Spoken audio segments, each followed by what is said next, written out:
I should have known the night was going to test me when I found myself standing in front of the mirror, practicing a smile that didn't look like fear. Not fear of the date, exactly, but fear of the venue. When Leah had texted me earlier in the week with, "How do you feel about fun fairs?" I made the fatal mistake of answering, "Love them. Can't get enough." Which was the biggest lie I'd told since telling a doctor once that I only had the occasional drink. I am not, in any sense of the word, a funfair person. Ferris wheels are tolerable, ghost trains are kitschy, but anything that spins or launches me upside down is basically a stomach pump waiting to happen. But Leah, well, Leah was the type of girl who looked like she might have been raised on roller coasters. From her photos, you could see she had that fearless grin, the kind that said she'd jump off cliffs for fun or go skydiving on a Tuesday just to avoid being bored. She had tattoos peeking out from her sleeves, a wicked smirk, and when she wrote "adrenaline junkie" in her profile, I thought it was just one of those ironic things. Turns out, not ironic at all. So there I was pulling on my most casual jacket and praying that my stomach had the strength of an Olympic athlete. Leah arrived glowing, denim jacket over a red crop top, hair in a messy bun that still looked like art. She hugged me like we were already old friends, and her perfume smelled faintly of citrus and danger.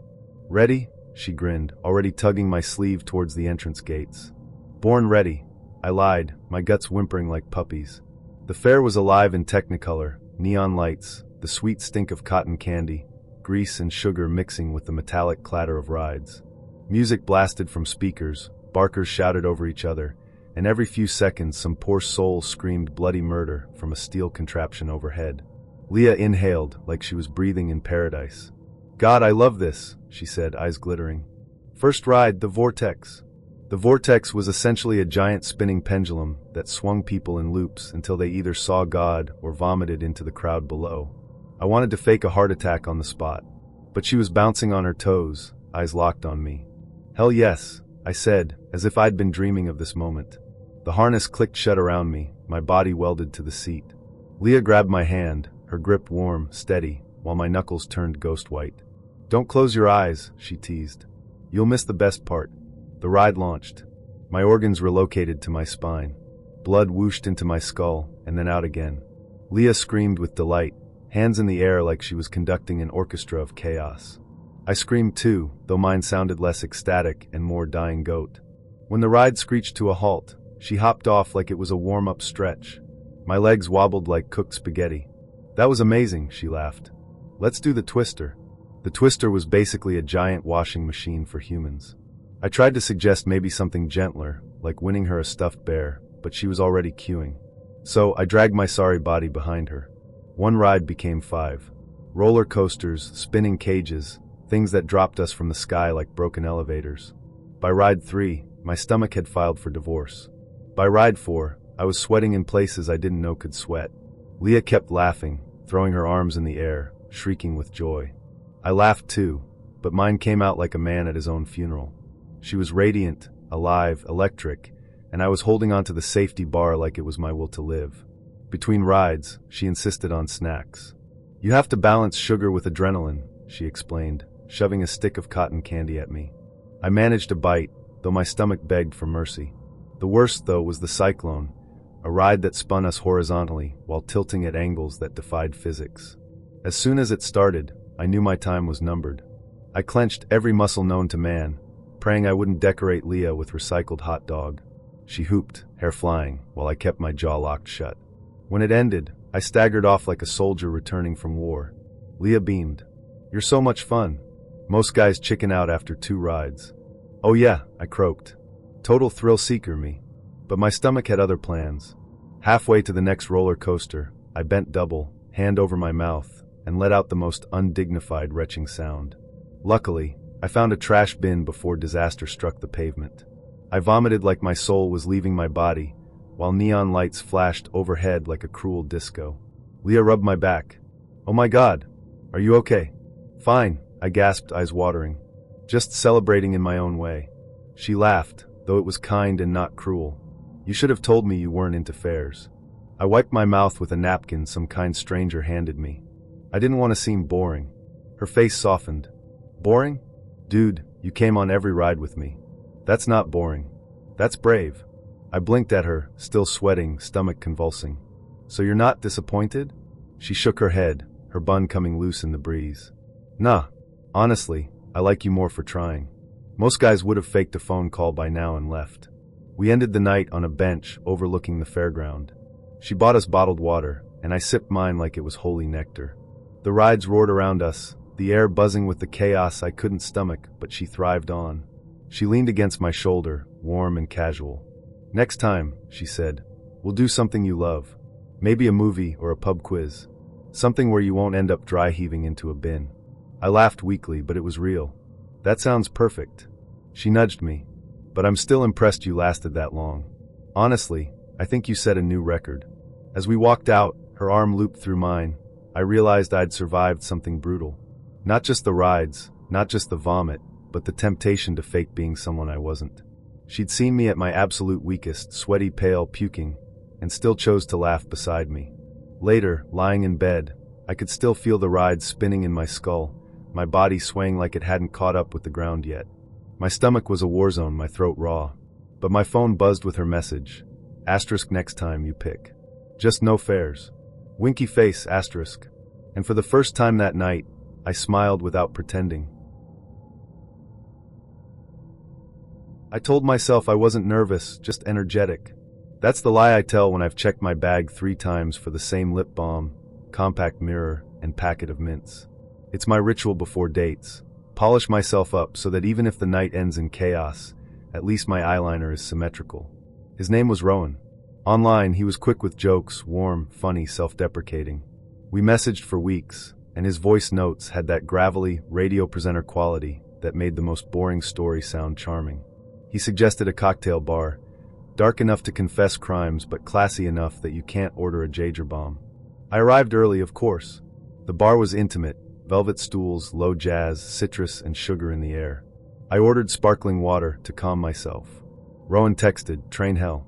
5 minutes, which meant 12, but I forgave him the second I saw him stride through the door. Tall, slightly messy hair, stubble that looked styled even if it wasn't.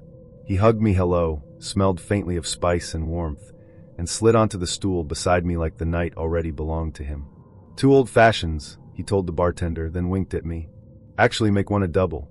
Long day. I hadn't agreed, but my protest drowned in the noise of his confidence. We clinked glasses.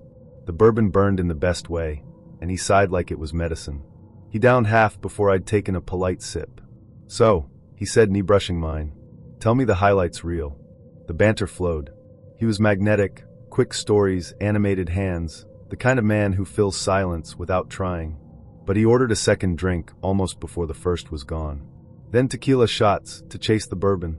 I laughed nervously and followed along, already calculating whether fries would save me later. Rowan didn't sip, he inhaled. Each glass was a checkpoint, each checkpoint a louder Rowan. He was charming, then boisterous, then just sloppy. He retold the same Barcelona bar crawl story twice, didn't notice when I reminded him, and laughed too loudly when I did. We slid into a booth. I ordered fries. He ordered a whiskey flight like it was a spiritual pilgrimage. For neat glasses, lined up like soldiers. You're meant to taste those slowly, I said. I am tasting, he replied, knocking back the first in one gulp. By the third, I knew food wouldn't catch up with him. The longer he drank, the thinner the fun veneer became. His jokes about his boss had an angry edge. His stories about his exes weren't funny so much as bitter. He kept touching my knee, his thigh pressed into mine, his voice dipped into lines about my dangerous eyes. Compliments twisted into warnings. Maybe slow down? I suggested softly. Let's order real food. Water is for plants, he laughed. When he went outside for fresh air, he returned smelling of smoke, triumphant, with another whiskey he'd charmed out of the bartender. His grin was glossy. See, I'm a big boy. I hold it well. He didn't. The slurred edges sharpened into something meaner. When I suggested we get a cab, he snapped. I'm not a child. Don't manage me. His smile was still plastered on, but his jaw was tight. I'm not managing you, I said carefully. I'm trying to make sure you get home safe. You think I'm a mess, he accused. His hand gripped my wrist, not cruel, but firm. Don't talk to me like you know me. My heart kicked. I stood slowly, steady.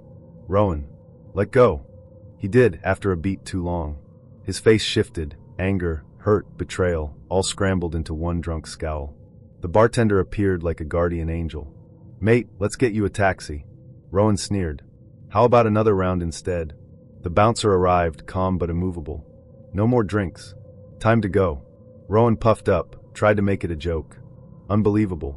He jabbed a finger at me, but stopped himself from finishing the thought. "You're unbelievable." He was herded outside, wobbling but pretending it was swagger. A taxi pulled up. He glared at me through the window, glassy-eyed. "You think I'm broken," he muttered just for me. "I think you're drunk," I replied softly. The cab swallowed him whole.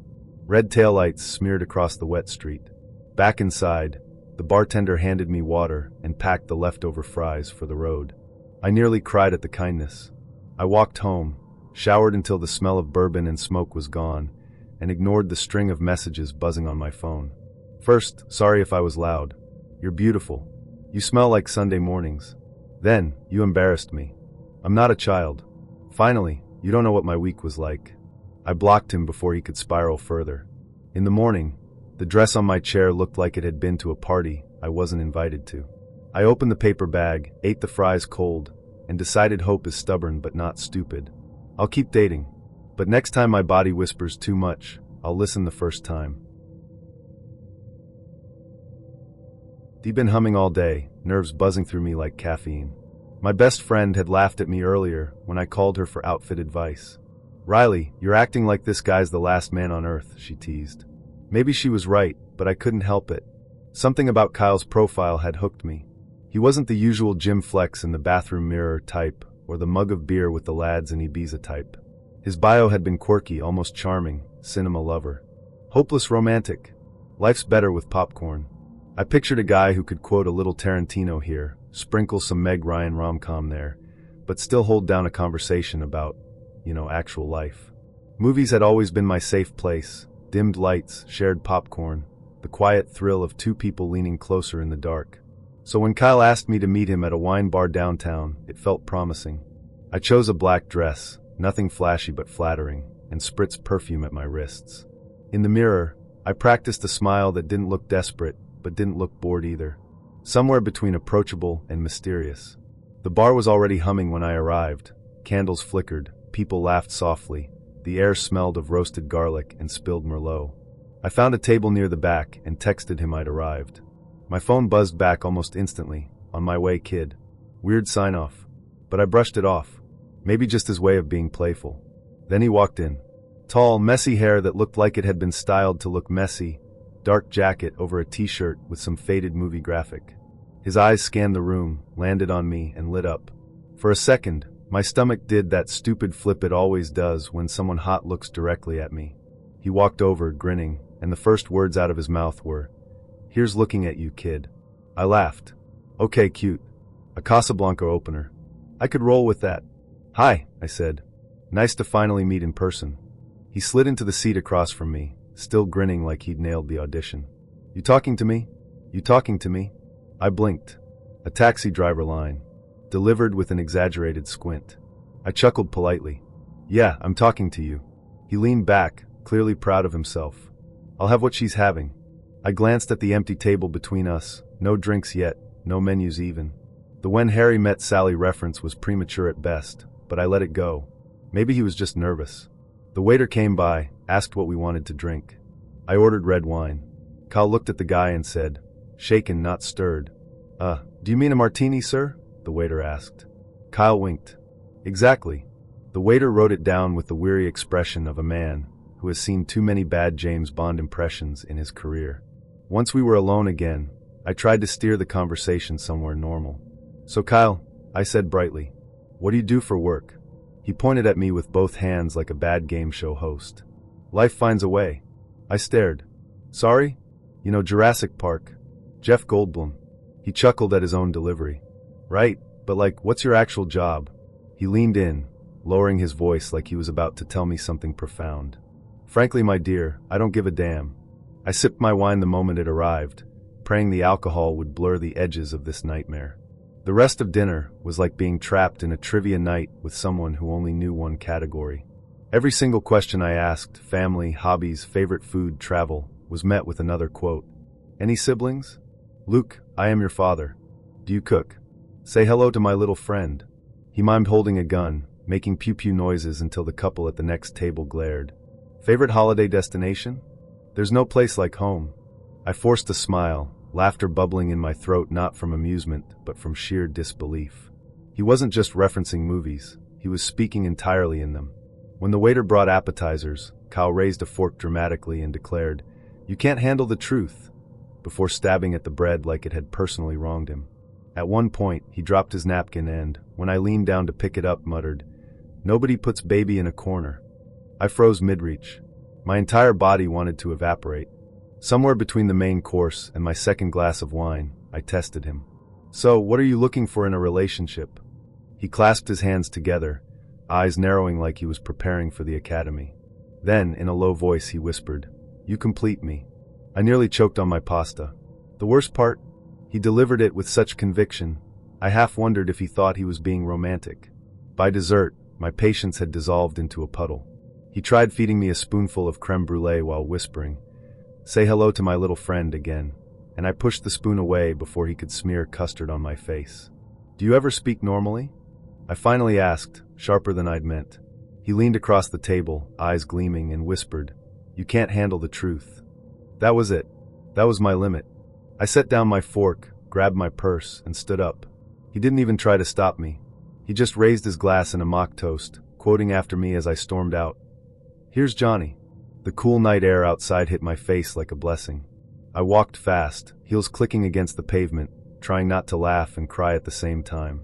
Back in my apartment, curled on the couch, I checked my phone. A new message from Kyle. Just 2 words, "I'll be back." I threw my phone across the couch, buried my face in my pillow, and groaned so loud my neighbors probably thought I was having sex. But no, it was worse than bad sex. It was worse than silence. It was a date spoken entirely in dialogue stolen from someone else's script. And the terrifying thought struck me as I drifted into wine-soaked sleep. What if his whole life was like this? What if tomorrow he woke up, looked in the mirror, and said, "You had me at hello?" I double-checked my reflection in the rearview mirror for what felt like the 10th time. Lips fine, hair fine, shirt collar behaving itself. It wasn't like I was about to walk into a Vogue photo shoot, but still, tonight mattered. Devin, the guy I'd been messaging for weeks, had that polished, gym-honed energy. His profile had been a string of tight-smiled, abs-on-display photos with captions like "Discipline is everything," and "Winners don't quit, quitters don't win." Normally I'd swipe left on that level of self-promotion, but there was something charming buried under all the flexing. At least, I thought there was. He'd picked a nice place for our first date, a sleek little wine bar with fairy lights strung overhead and waiters who all looked like struggling actors. I told myself this was promising. A guy who spends that much time in the gym could have easily chosen a protein bar or a salad counter. The fact he wanted wine. Maybe he had depth. Maybe he wasn't just about the mirror. I parked, reapplied my lipstick in the car, and took a deep breath. A good sign. I was nervous. Nervous meant I cared. Nervous meant I was hopeful. And then Devin arrived. He didn't so much walk in as enter like a trailer reveal. Tight shirt, white, clinging like a second skin. Biceps the size of hams. Jeans cut low enough to suggest he'd measured exactly how far down they needed to sit to showcase his obliques. His hair was perfect. His tan glowed. And the first thing he did, before even saying hello, was pull out his phone. "Hold on," he said, raising a finger like he was halting a crowd. "Lighting's insane right here." He twisted, angled the phone, flexed his jaw, tilted his head, and snapped 3 shots in quick succession. I sat there, standing awkwardly by the host's stand, my hand hovering for a handshake or a cheek kiss that never came. "Riley, right?" he finally asked, slipping the phone into his pocket without breaking stride. He leaned in for a kiss on the cheek, but not before checking his reflection in the glass door behind me. "Yep," I said, trying to sound casual. "That's me." He grinned. His teeth were perfect, like bleached piano keys. "You look good. Way better than your pics." Thanks." I tried to laugh, but something about that phrasing didn't feel like a compliment. We were shown to a table near the window, cozy, with candles flickering low. Devin pulled out his phone again, before even sitting down. Wait, don't move." He angled his chair. "This light's unreal right now." Another round of selfies. Chin down, smirk up, flexed forearm. Snap, snap, snap. I sat quietly, fiddling with the napkin, while the waiter hovered awkwardly in the background. Finally, Devin tucked his phone into his lap. Sorry, had to grab those. Followers go wild for this angle. Oh, you're an influencer? I asked, half joking. He chuckled. Nah, just, personal brand. You gotta curate it. Curate it. Like he was a museum exhibit. We ordered drinks, white wine for me, whiskey neat for him. I was just about to ask about his work, his hobbies, his life, when his phone appeared again. Let's get one together, he said. Now? Yeah. Come on, this is cute. He slid in next to me, his arm draped heavily over my shoulder, his phone angled high. He tilted his jaw, lips pursed. Okay, pout a little. I tried. God help me, I tried. But the flash caught me mid-blink, the angle was awful, and suddenly I looked like a startled raccoon next to a fitness model. He checked the photo, frowned. You should have sucked your cheeks in a bit more. Wanna try again? My wine arrived. I downed half of it in one gulp. For the next 20 minutes, conversation was impossible. Every time I asked him something. So, what do you do? Where'd you grow up? Favorite books? He gave me vague, half-distracted answers while flipping through his camera roll. Oh, I do some PT stuff, a little trading on the side, nothing serious. Click.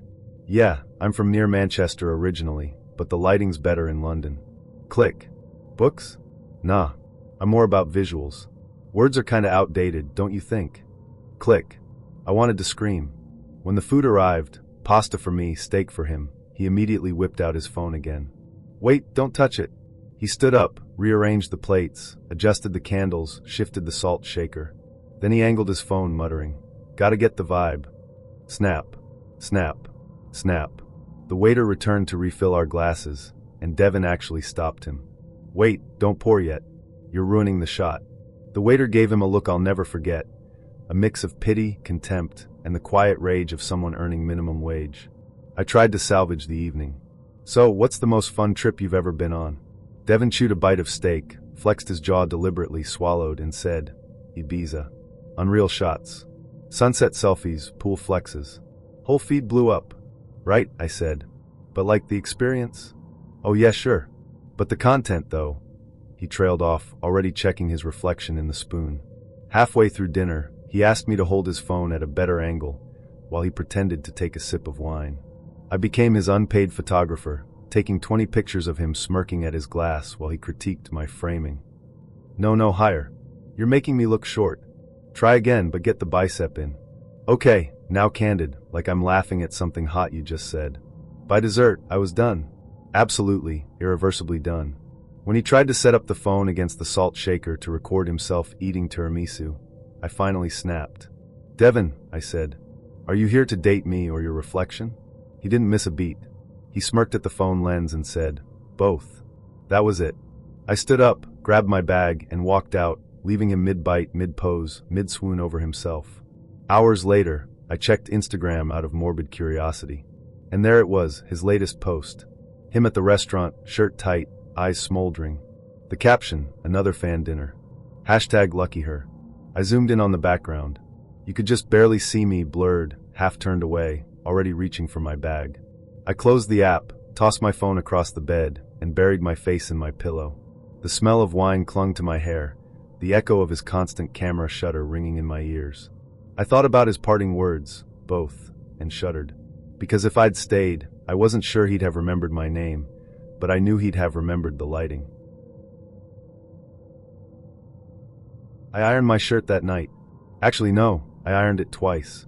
The first pass was rushed, the kind of job where the sleeves still have a crease and you tell yourself, it's fine, nobody will notice. Then I thought of Jenna, and suddenly fine didn't feel good enough. She'd been the type online to talk about standards. Good vibes only, her bio had said, along with a smiley face emoji that was probably meant to be cute but, in my head, read like a warning.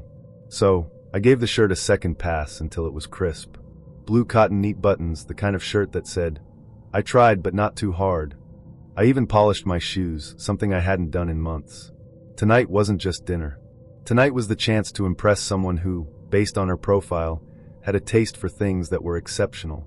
She'd written a lot about restaurants, cocktails, rooftop views. She'd used the word elevated 3 times.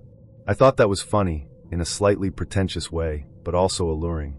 When I got to the restaurant, a trendy brasserie with glowing amber lights and a wine list longer than my work contract, I checked my reflection in the window one last time. The shirt was crisp. The shoes shone. My breath didn't smell of onions. We were set. And then Jenna arrived. She was stunning. Tall, dark hair pulled back into a glossy ponytail, wearing a black dress that looked like it was sewn directly onto her body. She had this way of walking, heels clicking, hips swaying, like she was auditioning for a perfume commercial. For a second, I thought I'd nailed it. I thought, this is going to be one of those nights where people stare and think, how the hell did he land her? She kissed me on the cheek, air kiss, no contact, just a waft of perfume. Then she sat down, crossed her legs, and gave the menu a look like it had personally insulted her. "Oh my God," she muttered. "What's wrong?" I asked, nervous already. "This place." She wrinkled her nose. "The lighting is awful. Look at this, so yellow. It makes everyone look like they have jaundice. Do you want to look like you've got liver failure? Because I don't." I laughed lightly. "I think it's atmospheric." "It's depressing," she snapped back, snapping her fingers at the waiter before I could even take my seat properly. The waiter approached with a smile. "Good evening, welcome." "Hi, yes, water. Sparkling. And make sure it's cold, not tepid. Last time I came somewhere like this, they gave me lukewarm sparkling water. Can you believe it? Absolutely disgusting." The waiter nodded, jotting notes, and left. I smiled awkwardly, trying to smooth it over. "So," I said, "how was your day?" "Awful." She didn't miss a beat.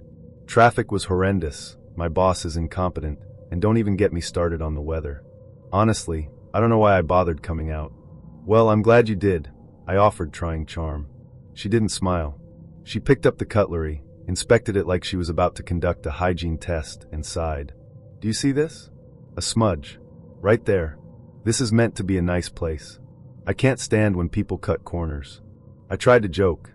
"Maybe it's just extra seasoning." She gave me a look so cold it could have frozen the wine list. The waiter returned with water, poured it into 2 glasses, and stepped back politely. Jenna took 1 sip and spat it back into the glass. "Ugh. Warm." I knew it. She shook her head. "Excuse me," she called, snapping again. The poor waiter returned, his smile just slightly tighter. "This is unacceptable," Jenna said. I specifically said cold. "Are you trying to ruin my night?" I wanted to crawl under the table. My cheeks burned. I muttered something about it being fine, but she shot me another dagger look. "It's not fine, Marcus. Standards matter." That word again.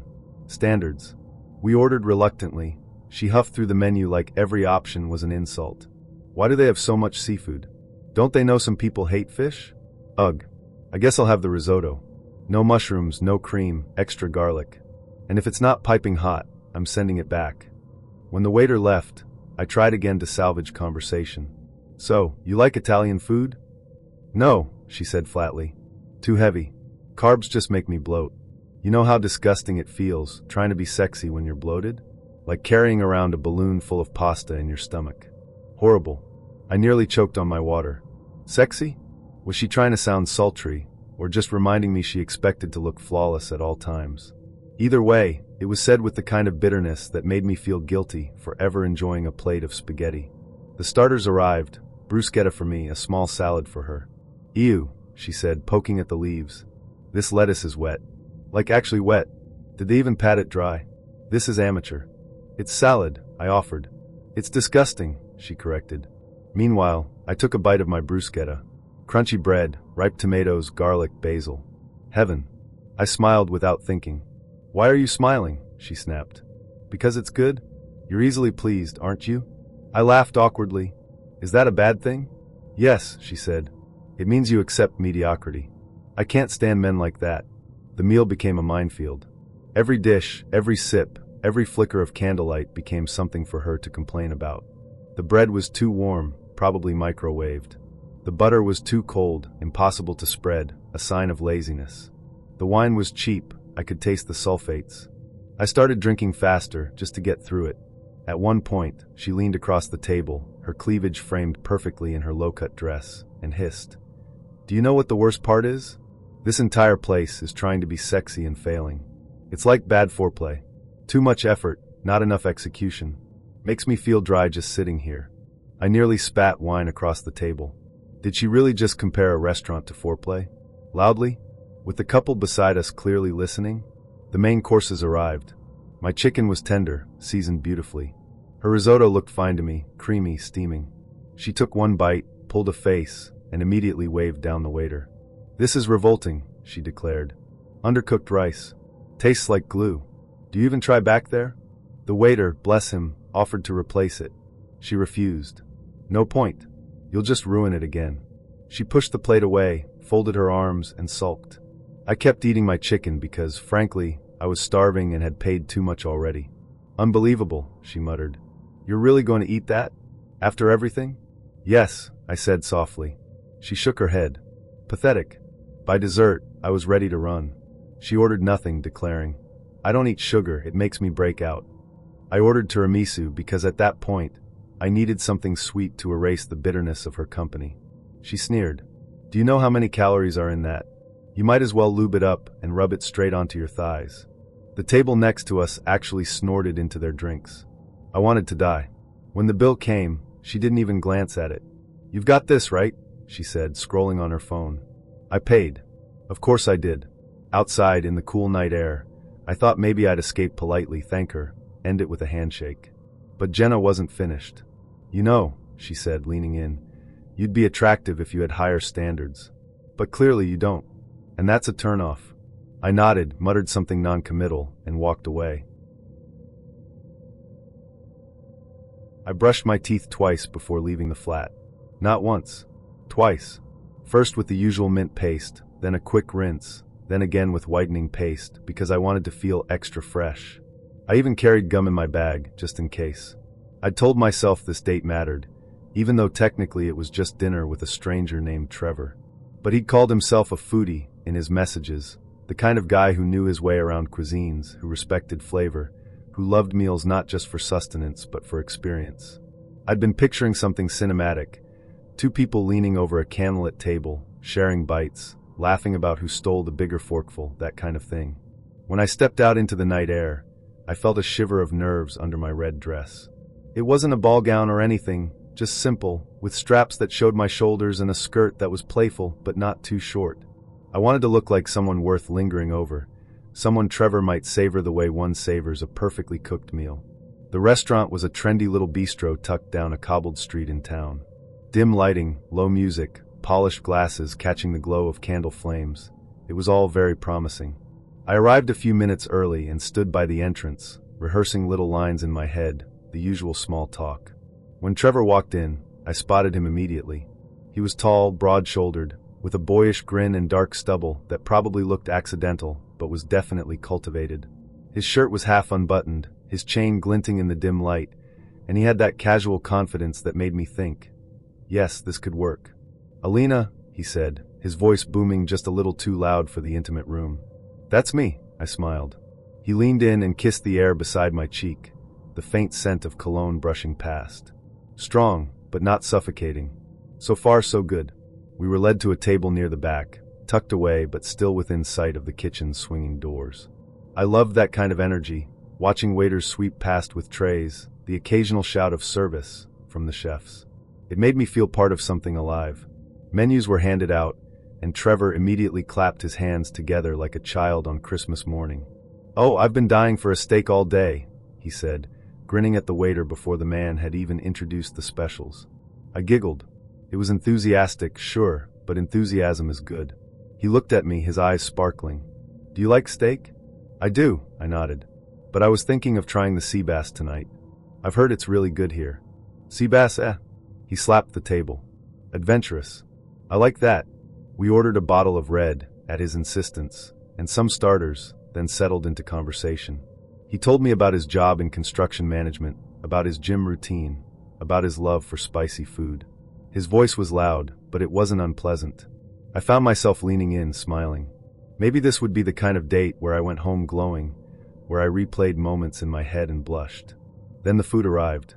Trevor's steak was massive, seared perfectly with charred edges, blood pooling under the meat.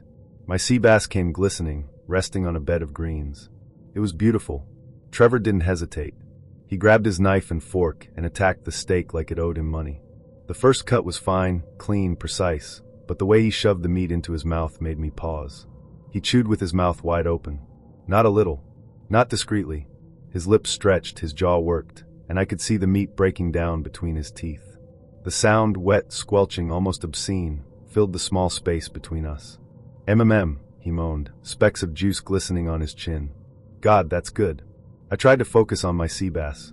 One delicate bite, chewed quietly, swallowed. That's how it should be. But every time I looked up, Trevor's mouth was on display. He chewed like he was in private, like nobody else existed.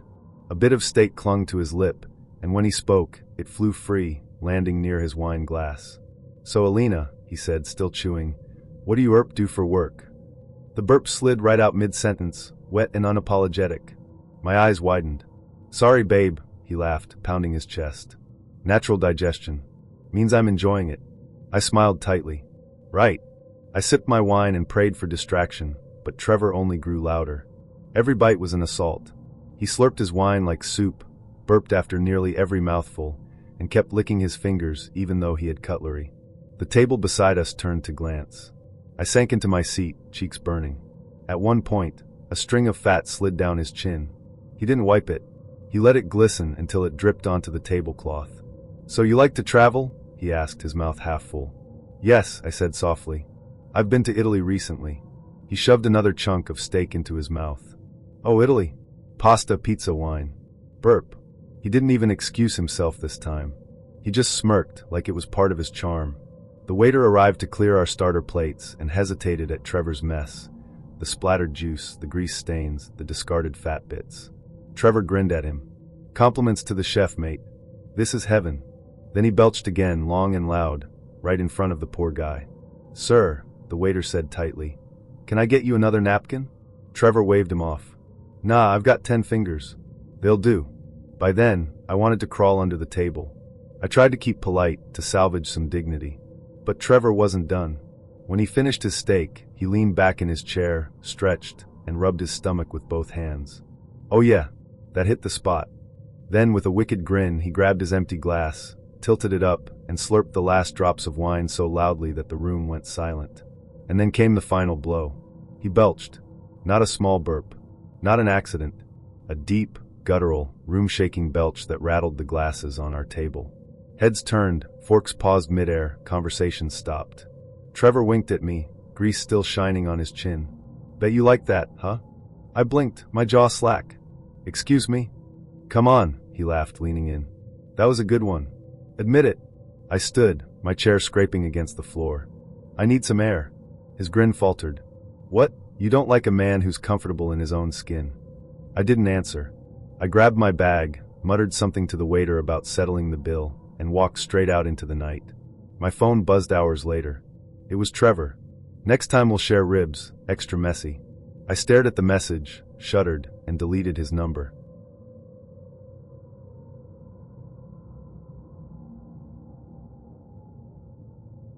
I should have known Sam was going to be a handful the second he suggested a museum for our first date. Don't get me wrong, I love history.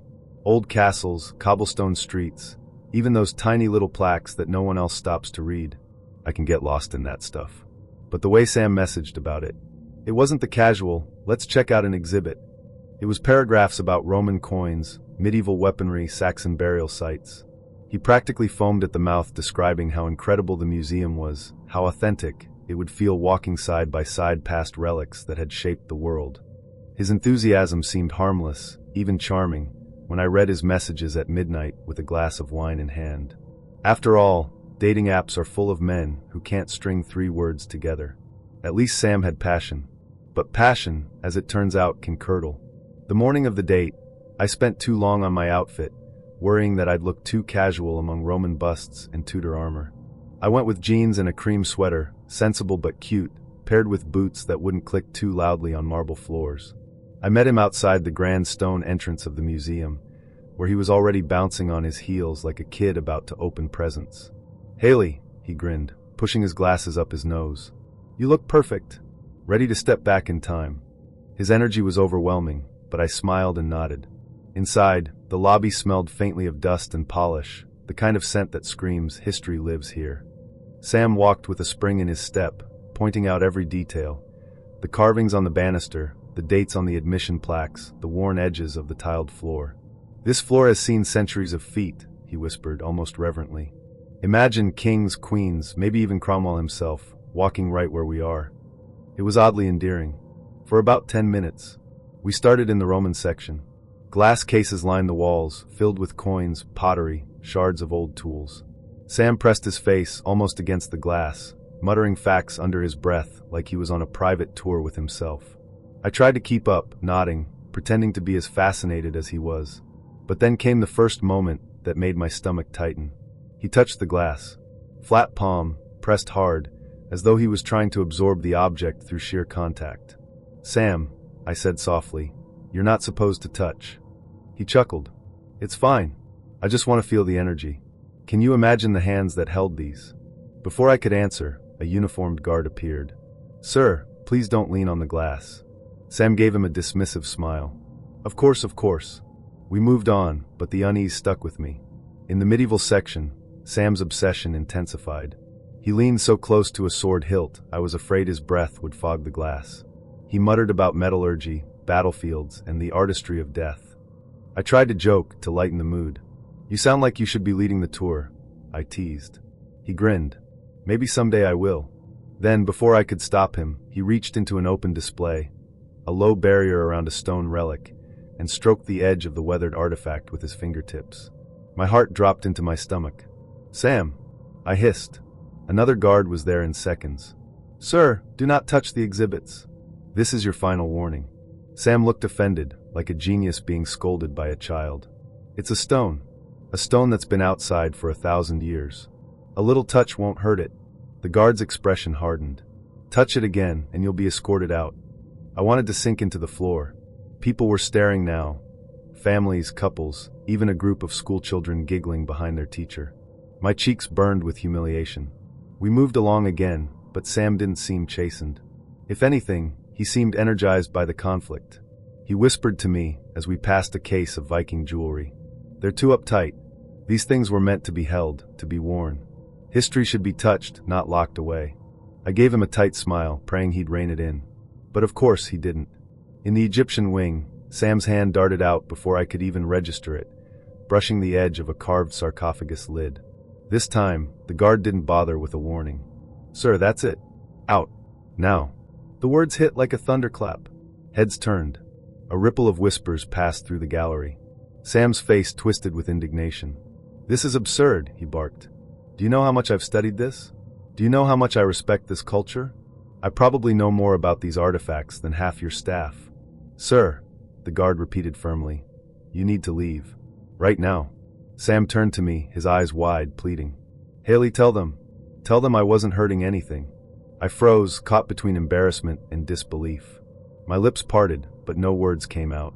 What could I possibly say? That it was fine for him to paw at relics thousands of years old? "Out. Now." The guard's voice left no room for negotiation. Sam huffed, shouldered his bag, and stormed toward the exit, his footsteps echoing against the marble. I followed a few paces behind, my face hot, my body tense, wishing the ground would swallow me whole. Outside, the cold air hit like a slap. Sam turned to me, his face flushed with outrage. "They're tyrants in there," he ranted. "Tyrants. History doesn't belong behind glass. It belongs to the people." I crossed my arms, keeping my voice calm even though my insides were churning. "You embarrassed me in there." He blinked, genuinely stunned, as though my reaction was the betrayal, not his behavior. "Embarrassed you? I was standing up for authenticity. Don't you get it? That was passion." I shook my head slowly. "That was stupidity." He opened his mouth, but I didn't wait to hear more. I turned on my heel and walked toward the bus stop, leaving him standing on the museum steps, still shouting about injustice and the gatekeeping of history. Later that night, my phone buzzed with a message from him. I almost didn't look, but curiosity got the better of me. It read, "You'll regret walking away. One day you'll wish you'd been part of something real." I deleted it without replying. And then I blocked his number, his profile, his everything.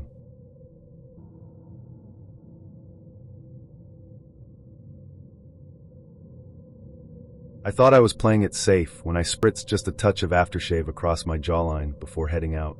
Not too much, not too little. Just enough so that if Clara leaned in, she'd notice. She'd even said in one of her messages that she had a sensual taste in fragrances. That stuck with me, made me imagine something subtle and intimate, something like wildflowers or vanilla on bare skin. The kind of scent that pulls you closer without you even realizing it. So I checked myself twice in the mirror, smoothed down my shirt, and reminded myself this was supposed to be fun. Just coffee mid-afternoon casual. No pressure. The cafe was buzzing when I walked in. People tapping away on laptops, couples murmuring over pastries, the steady hum of the espresso machine in the corner. It smelled like warm beans and sugar, that comforting coffeehouse scent that almost feels like a hug. I picked a table by the window, figuring it would be easy for Clara to spot me. I just pulled my phone out to double-check the time when she walked in. Or rather, when her presence walked in before she even crossed the threshold. The smell hit first. Heavy, cloying, the kind of perfume that doesn't just float through the air, but claims it. Like sweet syrup and crushed roses soaked in alcohol, thick enough to taste. I actually coughed before I even realized why, my throat scratching as the door swung shut behind her. Heads turned, a few customers wrinkling their noses. And then I saw her. Clara. Petite, blonde, with a smile that seemed genuine enough, except she was practically trailing a cloud. Every step she took pushed the scent forward, a wave that crashed over every table she passed. "Jonah," she called out brightly, eyes locking on me. I forced a smile, already bracing as she slid into the chair across from me. The perfume poured over the table like invisible smoke, drowning the coffee smell I had loved just seconds ago. "Hi," I managed, trying not to sound like I was choking. She leaned in, her eyes sparkling. "Don't you love how intoxicating I smell?" I swallowed hard. Intoxicating was one word for it. Suffocating was another. "Yeah," I croaked. "It's noticeable." Her grin widened as if I'd complimented her. She pulled her scarf off, and somehow that made it worse. The perfume rose in a fresh puff, clinging to the air. I tried to hold my breath subtly, nodding along as she talked about her drive over, about how much she loved this cafe because of the ambience. I could barely follow a word because all I could think about was the chemical taste coating my tongue. The waiter arrived, eyes watering, and asked what we'd like. Clara ordered a cappuccino and a slice of cake. I ordered water. Just water. My throat felt coated in syrup. When the drinks arrived, Clara leaned closer, so close her perfume seemed to press itself against my skin. "So Jonah, what do you look for in a woman?" she purred. I blinked, distracted by the sting in my eyes. A kindness. Humor. I cleared my throat, which only made it worse. Someone who doesn't overwhelm a room. She laughed, clearly taking it as flirtation, and reached across the table to touch my hand. Her sleeve brushed my wrist, and suddenly I smelled like her. My skin carried it instantly, like it was seared into me. I shifted back in my chair, desperate for oxygen, but she leaned forward again. "You should come closer. Don't be shy. You can smell me better this way." My stomach turned.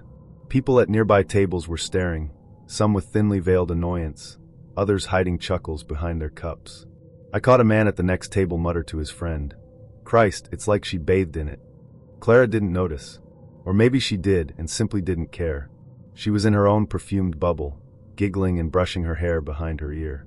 Every move sent another puff of that unbearable sweetness into the air. I nodded, pretending to listen, but my head was buzzing. It felt like I'd swallowed a candle shop. My water did nothing to wash it down. At one point, she tilted her head and said, "You're not smiling enough. Don't you like me?" I forced a grin, my lips dry. I think I need some fresh air. Just for a second." Her expression shifted, briefly confused, then playful. "Don't take too long." I stood up too quickly, nearly knocking my chair back, and pushed through the cafe door into the street. The rush of cold air hit my lungs like salvation. I bent over, hands on my knees, sucking in breath after breath of clean oxygen. My shirt, though, reeked. Her perfume clung to the cotton like it had been woven in. I didn't go back inside. I couldn't. I texted her some weak excuse about feeling unwell and called it a night. Hours later, when I finally crawled into bed, I pressed my face into my pillow and gagged. The scent was still there. In my hair, in my clothes, on my skin. It had followed me all the way home, refusing to let me go. I lay awake, wondering if I'd ever breathe normally again, or if Clara's perfume would haunt me like some ghost I'd accidentally agreed to meet for coffee.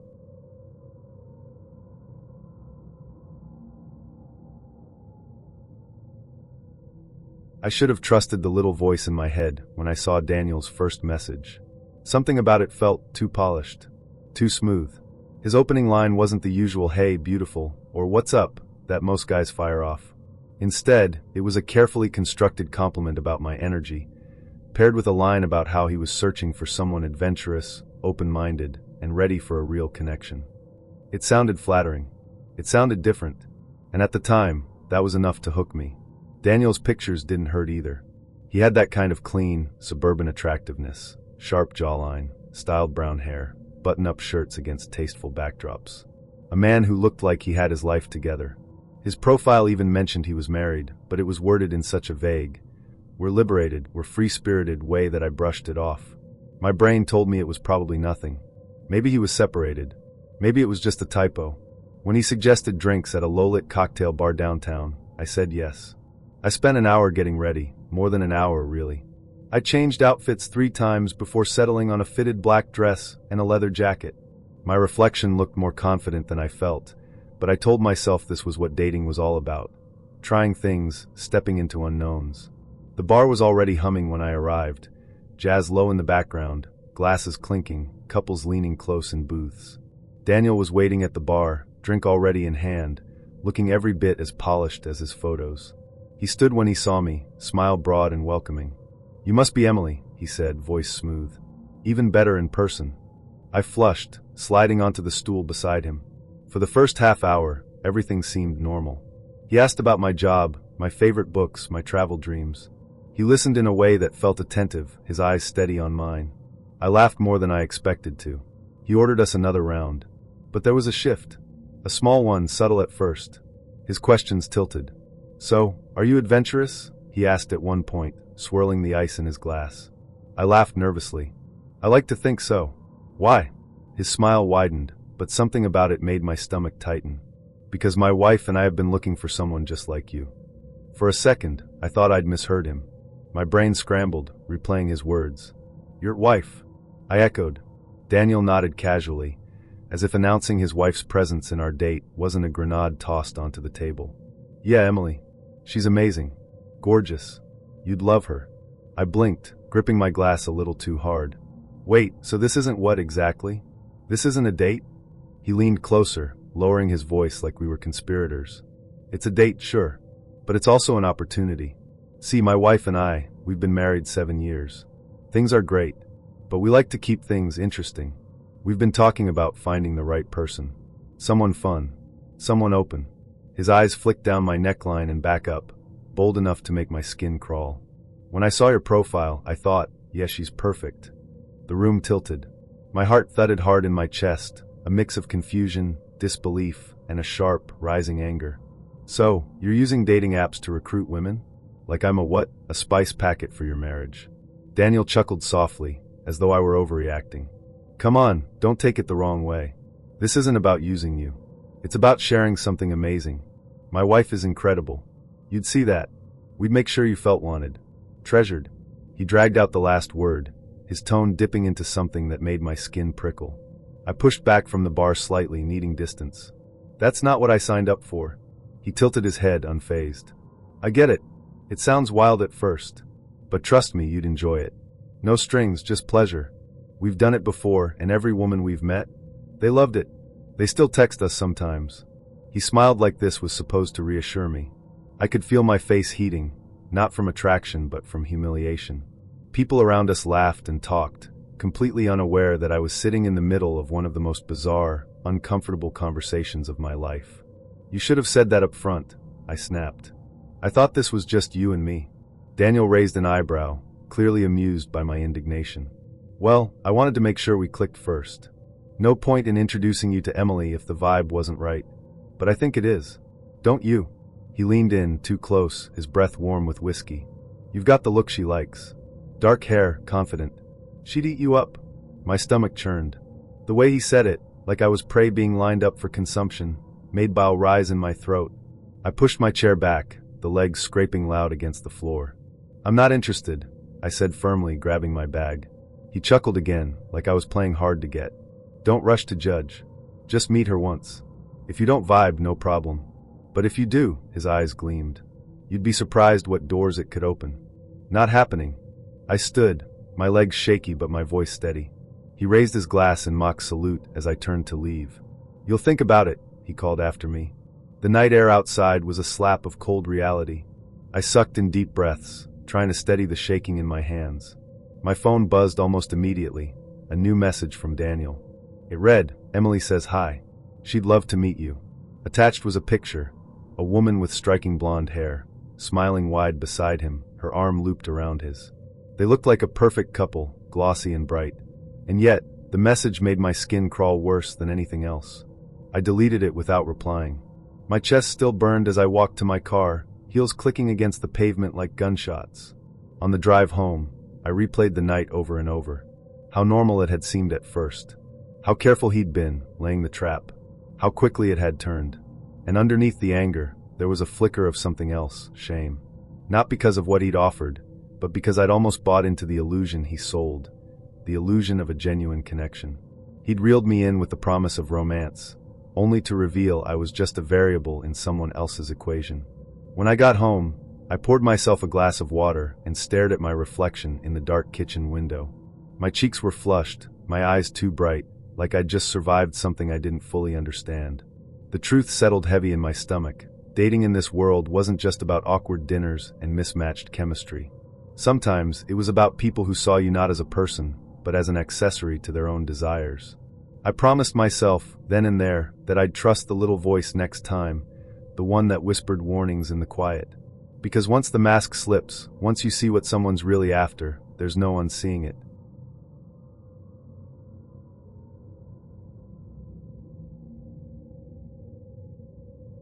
I don't know why I agreed to a beach date. I'm not much of a swimmer, and I've always carried a quiet fear of the ocean. There's something about the endless water, the way the horizon swallows everything, that makes me feel fragile.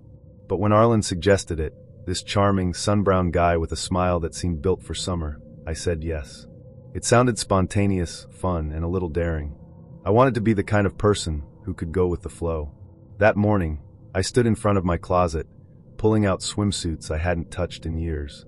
Most were too bright, relics of vacations I'd never repeated. I settled on a dark blue bikini, something understated, paired with a light wrap I could ditch once I worked up the courage. I packed sunscreen, a towel, and a bottle of water. My stomach fluttered with nervous energy as I drove to the coast, the salt tang creeping into the air long before I reached the beach. The place was alive with noise and color. Umbrellas dotted the sand like wildflowers, children shrieked in the surf, and radios hummed with half-heard songs. I spotted Arlen easily, tall, broad-shouldered, shirtless already, his skin golden in the sunlight. He waved, flashing that grin, and I found myself smiling back despite the churn in my stomach. "You made it," he said as I approached, his voice carrying above the crash of waves. "Perfect day for it, huh?" "Yeah," I lied, slipping off my sandals, the sand already hot under my feet. We laid our towels side by side, his movements easy, like he'd done this 100 times. He offered sunscreen, joked about not wanting to burn, and I laughed, trying to relax. For a while it was pleasant, just sitting there listening to the surf, watching families scatter across the shoreline. But Arlen was restless. He kept glancing at the waves, then back at me. Finally he grinned. "Come on, let's get in. Water looks amazing." My throat tightened. "I'm not the strongest swimmer," I admitted. He shrugged, playful. "We'll stay close. It's just for fun. Don't worry, I'll be your lifeguard." I hesitated, then nodded. I didn't want to seem like dead weight on a first date. He took my hand briefly as we jogged across the sand, the water lapping cool and sharp against our ankles. At first, it wasn't so bad. The waves were gentle, foaming around my knees. The sun shimmered off the water, dazzling, almost hypnotic. I splashed him, he splashed me back, and for a moment, I felt like a kid again. But Arlen kept moving deeper, beckoning me with a grin. "Come on. It's better out here," he called. I followed, heart thumping. The water reached my waist, then my chest.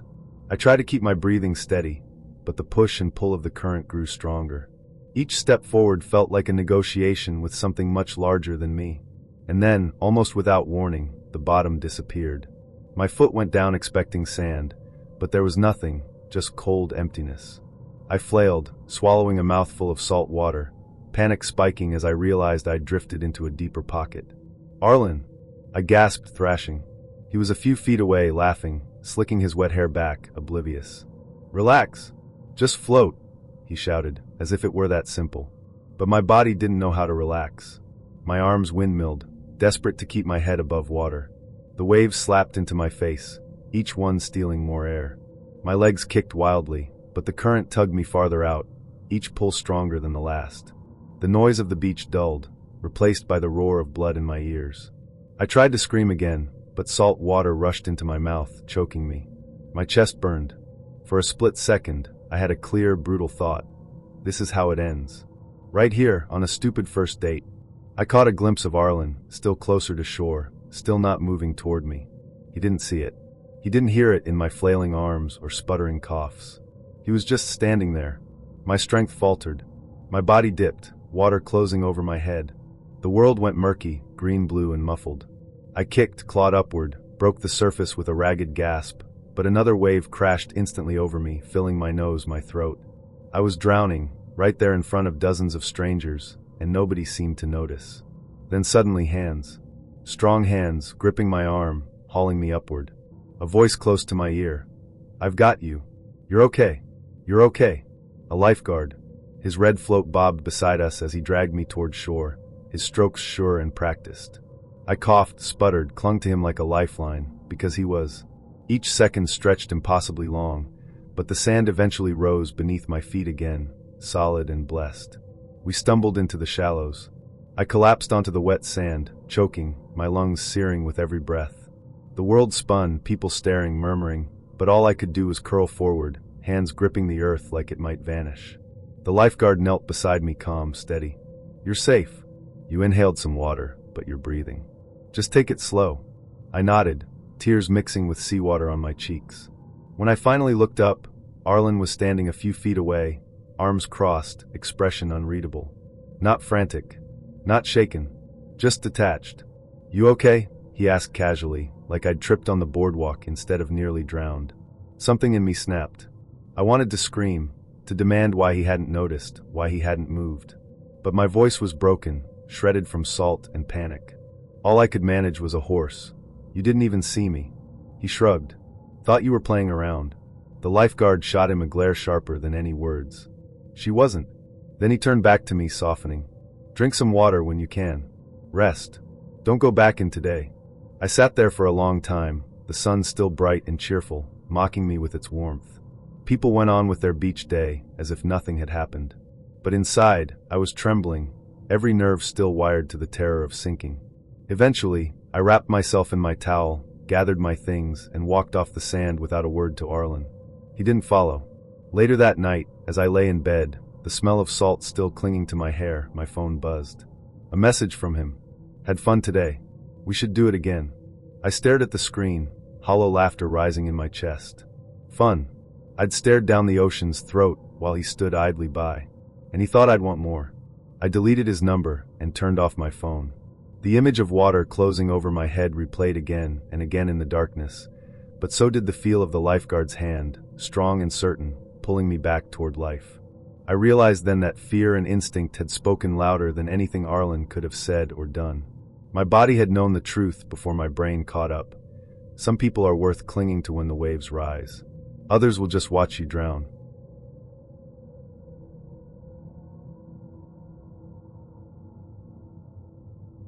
I'd told myself I wasn't going to get nervous this time. I'd been on enough awkward first dates to know the routine. A little small talk, a little laughter, and most of the time, nothing more. But that evening, as I stood in front of my mirror adjusting the straps of my dress for the 100th time, there was a knot in my stomach I couldn't quite name. His name was Liam. We'd only been talking for a few weeks, but he had that easy kind of charm in messages, never too much, never too little. He didn't overshare, didn't send walls of emojis, didn't disappear for days. He'd suggested Indian food for our first meet, which felt like a good sign. Casual but not lazy. Somewhere warm and loud enough to fill silences. I slipped on my heels, grabbed my bag, and headed out. The curry house smelled incredible the moment I pushed open the door. Garlic, spices, sizzling onions. The walls glowed with gold paint and dim lanterns, the tables humming with couples and families. Liam was already there, tucked into a booth at the back, waving me over with a grin. He looked better than his pictures, sharper jawline, darker eyes. But what caught my attention wasn't him. It was the enormous duffel bag sitting on the seat beside him. I laughed nervously as I slid into the booth. "Wow, moving in already." He smirked, patted the bag. Just some work stuff. Don't mind it. That should have been the end of it, but the bag was massive, black, and bulging in odd shapes. The kind of thing you'd expect to see tossed into the trunk of a car, not dragged into a restaurant. I tried to shake it off as we ordered poppadoms and drinks. He was funny, relaxed, talking about his favorite bands, asking about my job. I kept nodding, smiling, but my eyes kept darting back to that bag. Halfway through our starters, Liam excused himself to the bathroom. Be right back. Don't eat all the mango chutney. He winked, then disappeared into the crowd. The bag sat there like it was watching me. My heart thudded. I told myself not to be ridiculous. Maybe it was gym equipment, or photography gear, or something harmless.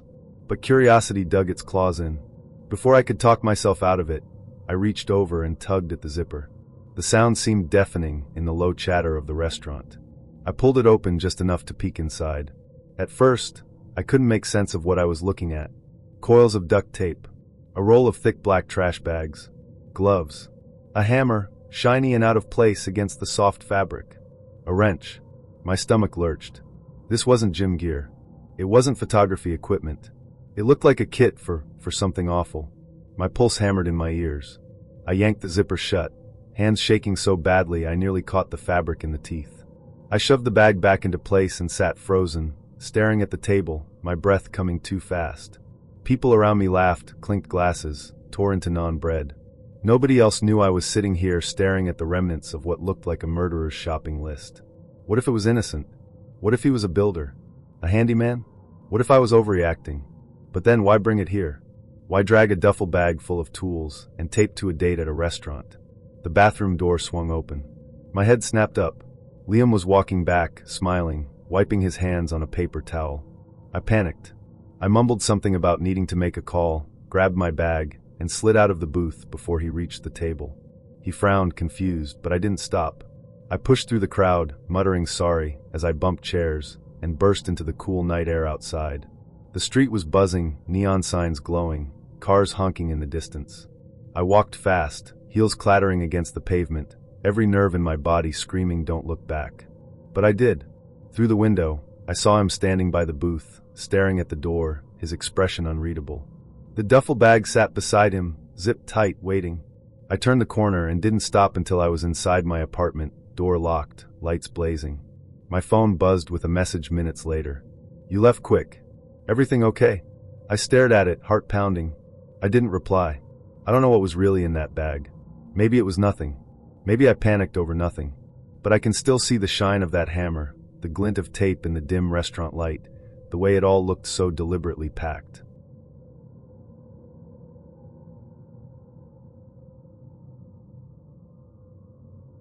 I polished my sneakers twice before heading out that night. Not because I thought she'd be staring at my shoes, but because it felt like the right kind of ritual for a date I wanted to go well. My nerves always found dumb little tasks to obsess over, and tonight that meant white soles without a single scuff. The mirror in my hallway reflected someone who looked far too confident for how shaky I felt inside. Dark jeans, a simple shirt, hair styled just enough to look like I hadn't thought about it for an hour. Her name was Lena. She'd been funny in messages, quick-witted in a way that made me grin at my phone in public, which is no small feat. She had this way of throwing little teases into the conversation without it feeling cruel. I liked that. Her voice notes had been playful, soft with a laugh at the edges. She mentioned loving animals a few times, which made me imagine someone warm and grounded. I pictured a dog lover, honestly. The kind of woman who throws a ball in the park and laughs too loudly when the dog comes back covered in mud. I'd grown up with dogs, so the idea of someone who loved them too felt comforting, like common ground. So there I was, sneakers spotless, head buzzing with anticipation, telling myself this could actually be something. Not just another drink with someone who already had 3 backup plans lined up, not just another polite conversation where the silence stretched longer than the laughter. I wanted to believe Lena might be different. The restaurant was cozy, candlelit, the kind of place that made you lower your voice without realizing. I got there early, sat down at a small table by the wall, and ordered water to keep my hands busy. Every time the door opened, my pulse jumped. And then she walked in. She was pretty in a sharp way. Black hair pinned up in a messy bun, eyeliner drawn with precision, lips painted a deep red that made her teeth look impossibly white. She wore a black dress, simple but confident, and carried a leather tote bag that looked heavier than it should have. When she saw me, her whole face lit up with recognition, and for a moment I thought, yes, this could work. We hugged, awkward but warm, and she slid into the chair across from me. The waiter brought menus, but before I could even ask how her day had been, she reached into the tote and pulled out a photo album. Thick, glossy, covered in a sparkly pink fabric sleeve. "I brought this for you," she said, sliding it across the table with both hands, like it was an ancient artifact. I blinked. "Oh, wow. What's this?" She leaned in, eyes shining. "This is Mr. Buttons." I opened the album. Page after page of a fluffy gray cat, staring into the camera with that blank, slightly malevolent look cats always have. Mr. Buttons curled up on a pillow. Mr. Buttons in a cardboard box. Mr. Buttons on a windowsill, staring at pigeons. I forced a smile. "He's very photogenic." She laughed, delighted, like I'd passed a test. "Isn't he? He's my soulmate. You'll love him." And just like that, dinner turned into a shrine service. For 2 hours, no exaggeration, Lena narrated every detail of Mr. Button's life. His favorite brand of kibble. His bowel schedule. The time he needed stitches on his paw because he'd heroically fought the neighbor's terrier. She described the exact way he liked his belly rubbed, demonstrated on the tablecloth with both hands while I sat there, nodding like an idiot. I tried to steer the conversation a few times. Asked about her job, her hobbies, her favorite travel spots. Every single answer curved back to the cat. She worked long hours, but it was okay, because Mr. Buttons was always waiting at the door. She loved hiking, but only if Mr. Buttons was safe with a sitter. Her dream trip was Italy, but she wasn't sure she could leave Mr. Buttons for that long. At one point, she actually said, "Sometimes I feel like he's more than a cat. Like he's my little husband." She said it with a straight face, sipping her wine like she hadn't just shattered my ability to make eye contact with her. And then it got worse. Halfway through her second glass, she pulled out her phone. "Do you want to see him live?" Before I could answer, she hit dial. She had the cat on FaceTime. The screen lit up with a grainy view of a living room, and there he was, Mr. Buttons, perched on the arm of a couch, staring into the phone like he knew I was the competition. "Say hi to Darius," she cooed, waving at the screen. "Say hi, baby." I forced a wave. Hi, Mr. Buttons." She beamed at me. "Isn't he just perfect?" The cat blinked slowly. Yeah, perfect," I muttered. For the next 10 minutes, she shoved the phone across the table, making me chat with the cat. She giggled every time I said something. I felt like I was auditioning for the role of stepdad to a furry demon who clearly wanted me dead. At some point, I stopped even pretending to smile. My face hurt from forcing it. My eyes darted toward the exit. I kept glancing at the waiter, silently begging him to bring the check, to spill water, to do anything that would let me escape. Lena noticed. Her laughter cut off mid-giggle, and her eyes narrowed. "You're not smiling enough at Mr. Buttons." I blinked. "I'm sorry, what?" She leaned forward, suddenly serious. "He can tell. Cats sense energy. And you're not giving him the energy he deserves." My stomach flipped. I wanted to laugh it off, but the intensity in her eyes made me freeze. Maybe I'm just a little tired." She shook her head, disappointment written all over her face. "Mr. Buttons is everything to me. If you can't even smile at him," she trailed off, lips pressing into a thin line. I swallowed hard, muttered something about an early morning meeting, and stood. She didn't stop me, just watched as I grabbed my jacket and bolted for the door. The cool air outside hit me like salvation. I walked fast, sneakers squeaking faintly against the pavement, heart pounding as if I'd just escaped a cult initiation. By the time I got home, my phone buzzed. A new message. From Lena. "Mr. Buttons didn't like you. This won't work." I stared at the screen for a long time, equal parts horrified and relieved.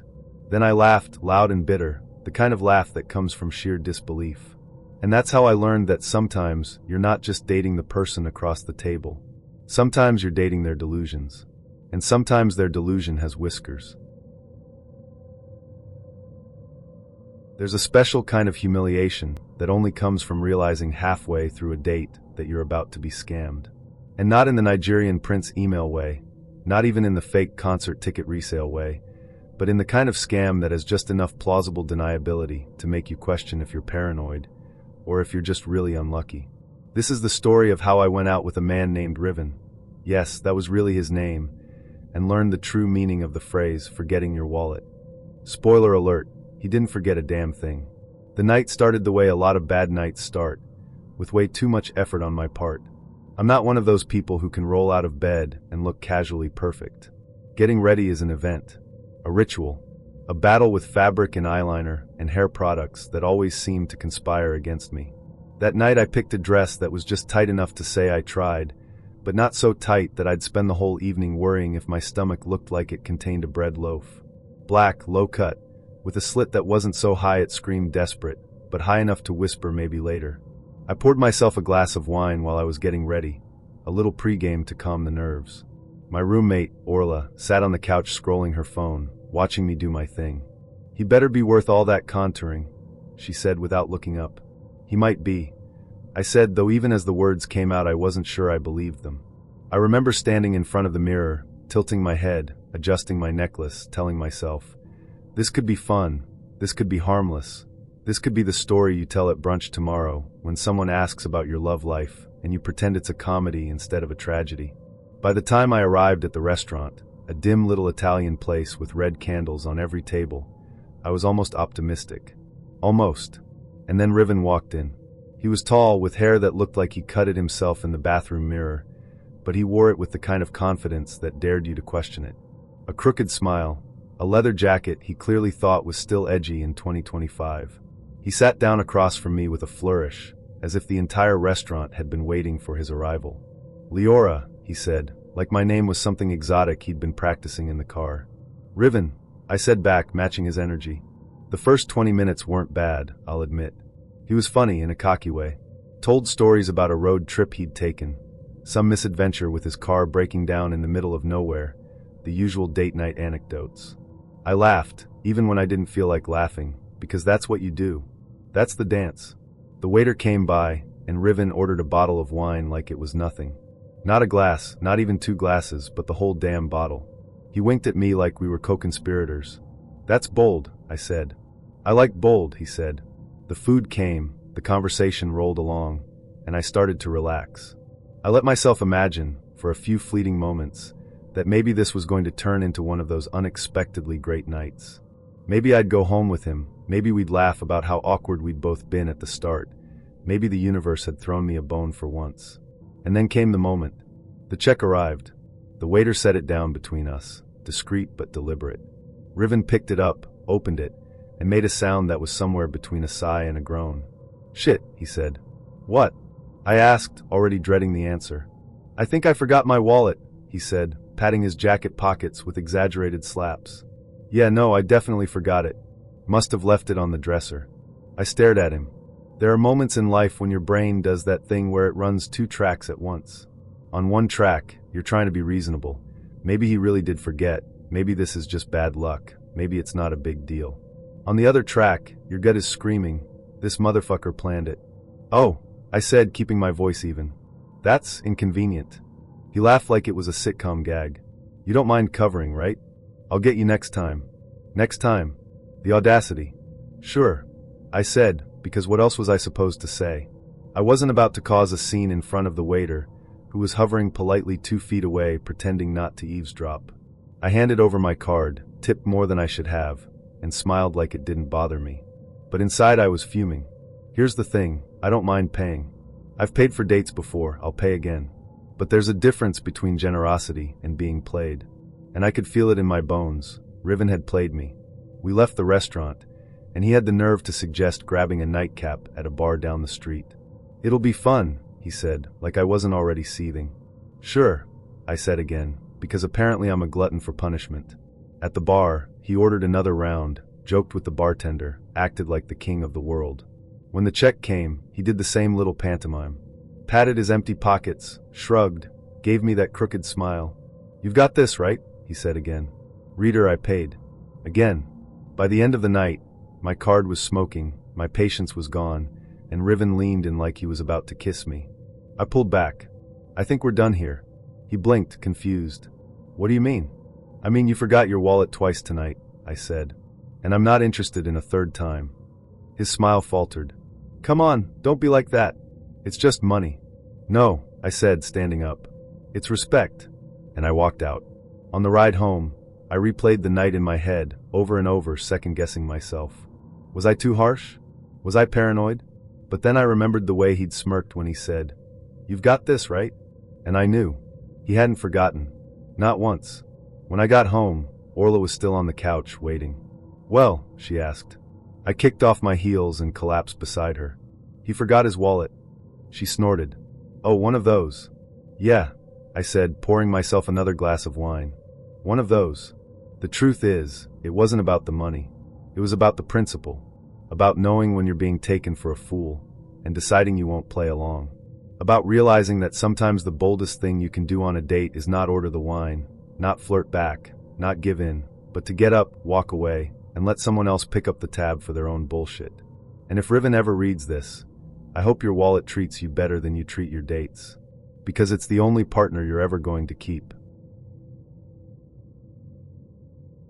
There are bad dates, and then there are bad dates that make you question your own sanity. And the worst part isn't even the awkwardness, or the disappointment, or the wasted eyeliner.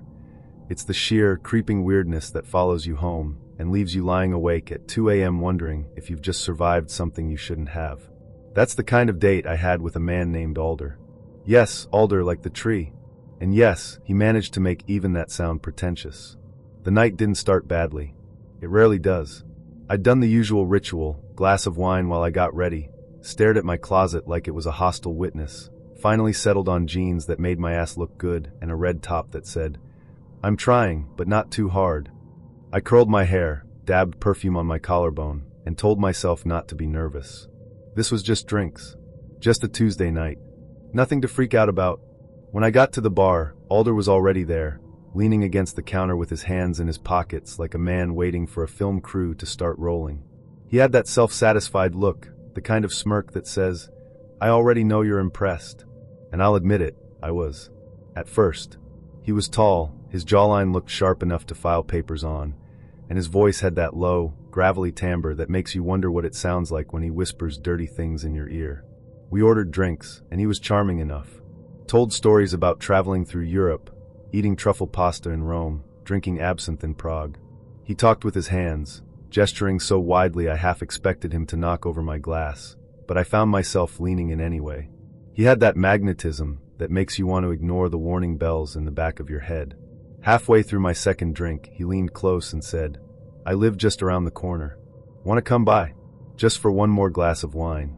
Now this is the point where any rational adult should hesitate, should weigh the risks, should at least Google how to avoid ending up in a Dateline episode. But 2 cocktails in, with his hand brushing mine, rationality was not my strong suit. So I said yes. His apartment was exactly what you'd expect. Dimly lit, pretentious decor, bookshelves stacked with titles he probably hadn't read past the first chapter of. A record player sat in the corner, already spinning some obscure jazz album. The air smelled faintly of incense, like he'd tried too hard to make it seem effortless. We sat on the couch, another bottle of wine magically appeared, and he poured us both glasses. We talked. We laughed. We kissed. And for about 20 minutes, it was almost normal. Almost. Then I noticed it. Muddy footprints. At first, I thought maybe it was just me. Maybe my eyes were playing tricks. But no, there they were. Dark, damp, muddy footprints on the hardwood floor, trailing from the front door to the hallway. I said, pulling back from his kiss. "Did you track something in?" He glanced over casually. "Oh, don't worry about that." But I did worry about that. Because they weren't his footprints. His shoes were clean, sitting neatly by the door. And these prints were wet. Fresh. "Who?" I started. He cut me off with another kiss, harder this time, like he could distract me with tongue. For a second, I let him. But when I opened my eyes again, I swear I saw movement in the hallway. Just a flicker. Just a shadow. "Do you have a roommate?" I asked, pulling back again. He smirked, sipping his wine. "Not exactly." "Not exactly? What the hell does that mean?" I tried to laugh it off, but my stomach was tightening. "So, are you going to tell me why there are muddy footprints in your apartment?" He leaned closer, his lips brushing my ear. "Maybe I like to keep the door open. Let people wander in. Makes life more exciting, don't you think?" Reader, I did not think. I stood up, heart pounding. "Okay, that's weird. I should probably go." But he grabbed my wrist, gently but firmly, and said, "Relax. Stay. You're too uptight." I pulled my hand back. "No, really. I should go." That's when I heard it. A creak. From the hallway. Like someone stepping on an old floorboard. I froze. He just smirked, like this was all part of some game. Seriously, I said louder this time. Who else is here? And then I saw her. A woman. Standing in the hallway. Barefoot, clothes rumpled, hair messy like she'd just woken up. She didn't say anything. Just stared at me. My blood went cold. I stammered. You didn't mention company. Alder shrugged. I like to keep my options open. That was it. That was my breaking point. I grabbed my bag, bolted for the door, and didn't look back. I didn't care if my heels clicked like gunshots on the stairs. I didn't care if he called after me. I just ran. When I finally made it outside, I gulped the night air like I'd been drowning. My hands were shaking as I called a cab. I didn't even look back at the building. Later, lying in bed, replaying it all, I couldn't stop seeing those footprints. Wet, muddy, fresh. Leading straight into his apartment. Leading straight to me. You know those people who say they're addicted to their phones, but they make it sound cute, like, haha, I check TikTok too much, guilty?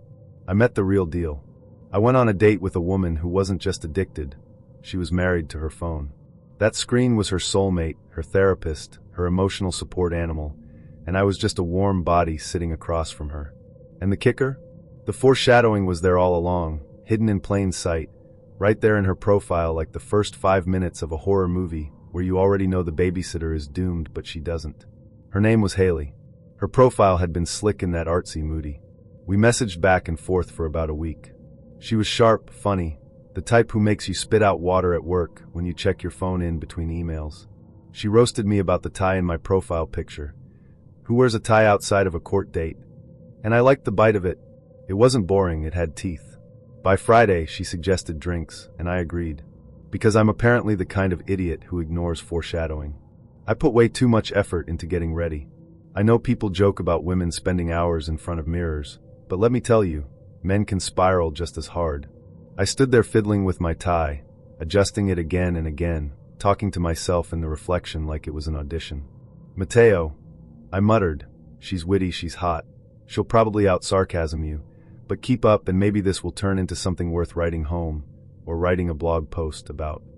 The bar was one of those trendy spots with Edison bulbs and menus that looked like they'd been printed at an art school. The cocktails had names like the Velvet Tongue and Daddy Issues. I'm not making that up. She ordered the latter later, with a wink, and I swear to God it set the tone for everything that followed. I arrived early because my anxiety likes to cosplay as punctuality. I ordered a drink, played with the coaster, checked my phone 3 times in 6 minutes, then she walked in. And listen, I get it, people rarely look exactly like their pictures, but she did. She looked better. Messy hair that was messy on purpose, oversized jacket falling off one shoulder, red lipstick like a dare. She slid into the booth across from me, smiled, and said my name like it belonged in her mouth. And then she pulled out her phone. Not to silence it. Not to tuck it into her bag. She propped it against her water glass like we were about to live stream a podcast. I thought, okay, maybe she's just putting it down. No big deal. People do that. But as soon as I started telling her about my job, designing apps, which sure isn't sexy but I can make it sound interesting, she nodded politely, glanced at me once, and then went straight back to scrolling. Do you need to text someone? I asked, trying to make it a joke. Oh no, she said, thumbs flying, eyes never lifting. Just scrolling. Scrolling. While I told her about my career. While I tried to be funny. While I tried to exist. The waiter came over, and she ordered Daddy Issues without even blinking, then pulled her phone up to photograph it as soon as it landed. Not even one sip before the Instagram story. She captioned it mood. I wanted to laugh. I wanted to lean over and write warning sign instead.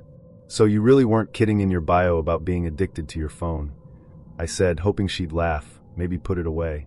She grinned. Oh, I know, but it's kind of hot, right? Like, you'll never have to worry about me cheating. The only thing I'm loyal to is this thing. She stroked the phone like it was a cat. I raised my glass. To your one true love. She clinked mine, then immediately turned the camera on us. Wait, smile. Okay, do a funnier smile. Okay, now look obsessed with me. Perfect. Now pout. I had become Instagram boyfriend material before the appetizers even arrived. At some point, she did put the phone down for a few minutes. Just long enough to lean forward and say, "You look better in person. More edible." I laughed nervously. Edible? She twirled her straw and dragged it across her lips slowly. What? You don't like compliments? I like compliments. What I don't like is compliments followed by another selfie captioned, "He's blushing, winky face." I wasn't blushing. I was questioning my life choices.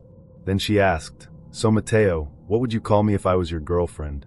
I blinked. Haley? She pouted. No, like a nickname. Something sexy. Baby? Kitten? Mistress? I nearly choked. Bit early for that, isn't it?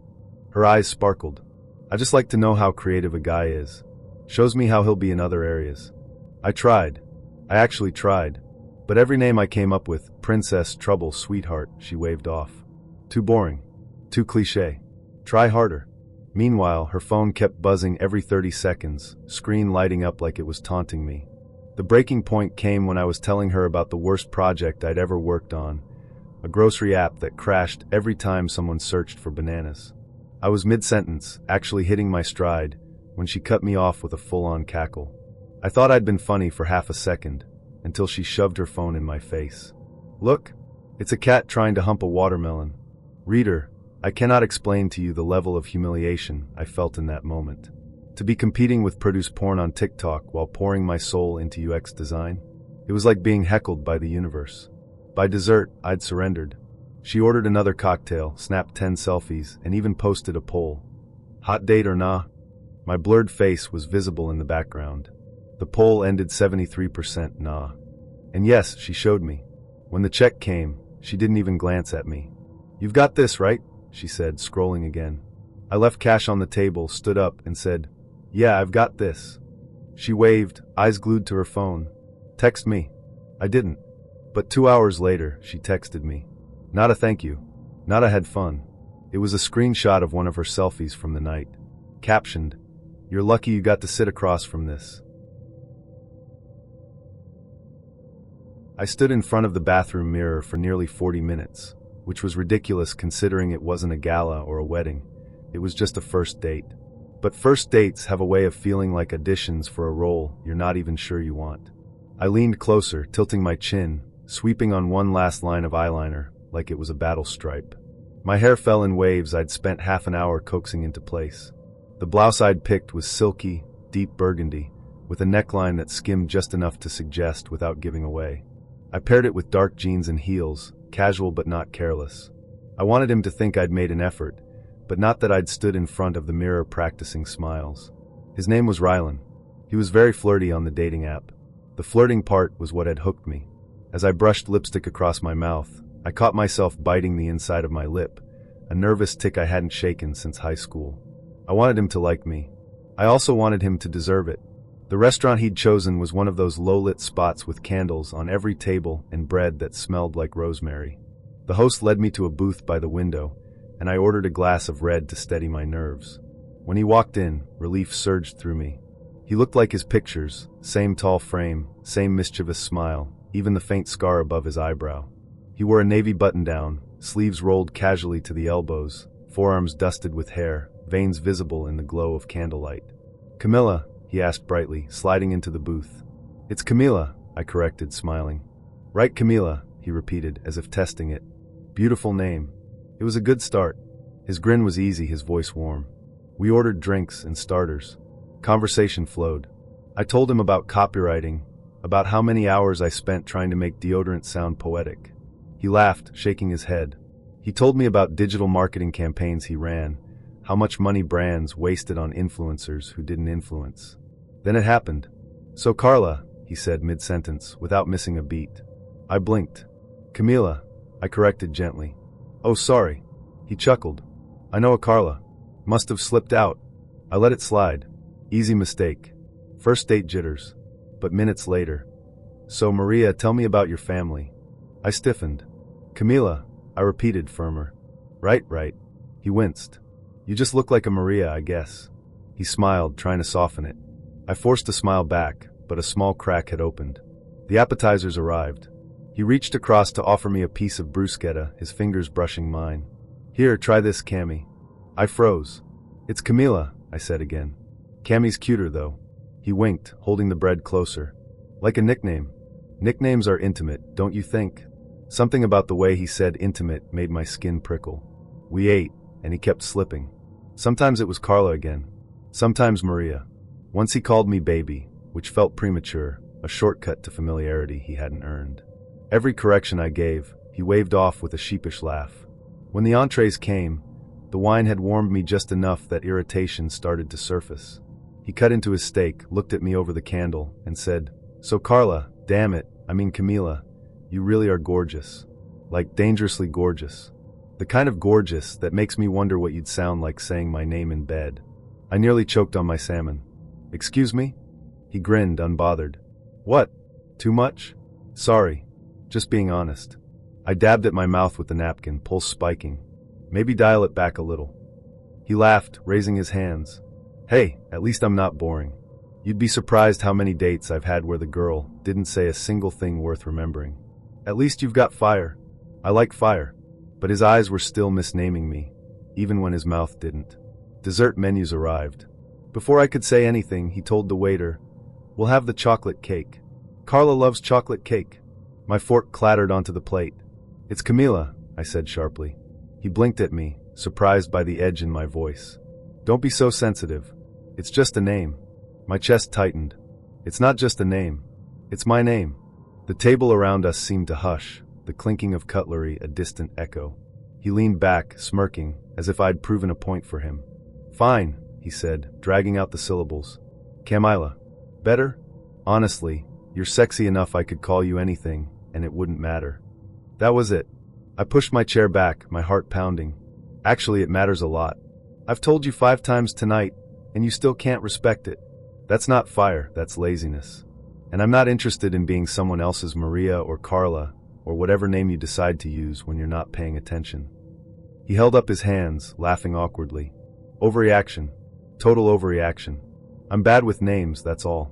You're still gorgeous. Don't punish me for it." But I was already standing, slipping my bag onto my shoulder. "Good night, Rylan." He called after me, voice tinged with mockery. "See you, Carla. Or Maria. Or what was it again?" I didn't look back. The night air outside was cool, damp with the smell of rain. My phone buzzed before I even reached the corner. A message from him. Asterisk sorry, Carla. I mean Camila. Wait, was it Maria? Winky face, asterisk. I deleted it without replying. And as I walked, heels clicking against wet pavement, I whispered my own name out loud, just to remind myself that it was mine and mine alone. I took longer in the shower than I ever normally do. The steam turned the mirror into a blurry dream, and I traced little futures onto it with my finger while the water cooled on my skin. I kept telling myself this one could matter, that tonight could be one of those stories you tell years later when people ask how you met. Her name was Marina. Even the name sounded like water, like something that shimmered in sunlight. I ironed a pale linen shirt that felt casual but deliberate, fastened the watch I usually saved for weddings or interviews, and rehearsed a few conversation starters in my head. Indie films, rooftop bars, the most spontaneous thing she'd ever done. I wanted to come across confident, but not like I'd been practicing in front of the mirror, which of course I had. Before I left, I texted my sister Liz.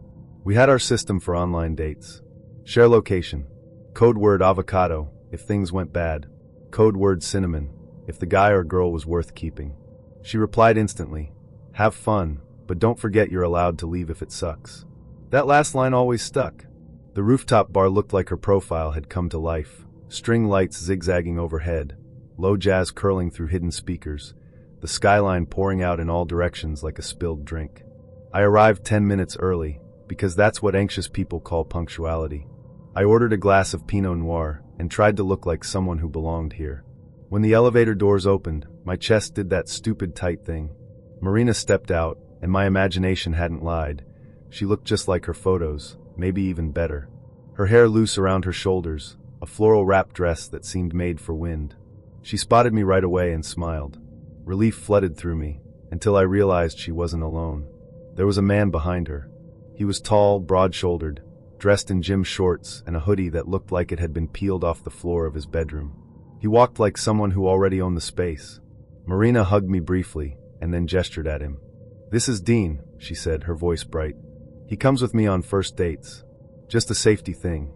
"Oh," I managed, still trying to force my smile. "Hi, Dean." Dean didn't shake my hand. He dropped into the seat across from me, next to Marina, spreading his legs wide like it was his living room. "What's up, man?" he said. Then he flagged the waiter. "2 IPAs.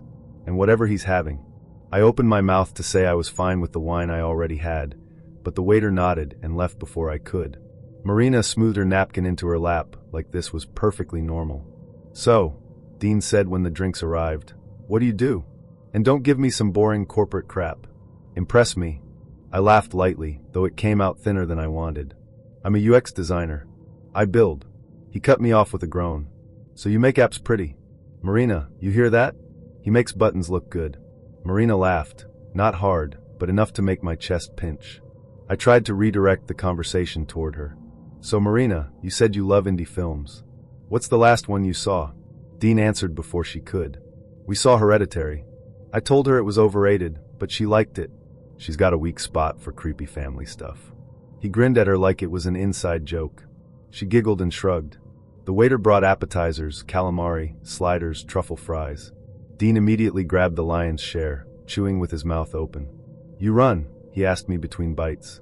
"Yeah, a few miles most mornings," I said. He smirked. "That explains the arms." He flexed one of his, huge and veiny, while Marina covered her mouth to hide her laugh. I excused myself to the restroom just to breathe. In the cracked mirror, my reflection looked pale, pulled tight like dough that had risen too long. I texted Liz, "Third wheel situation. Not avocado yet, but weird."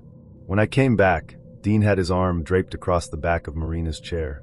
She leaned into it slightly. My seat felt colder than before. The bill came eventually, a number that made my stomach clench. Dean shoved it toward me without hesitation. "Go ahead, champ.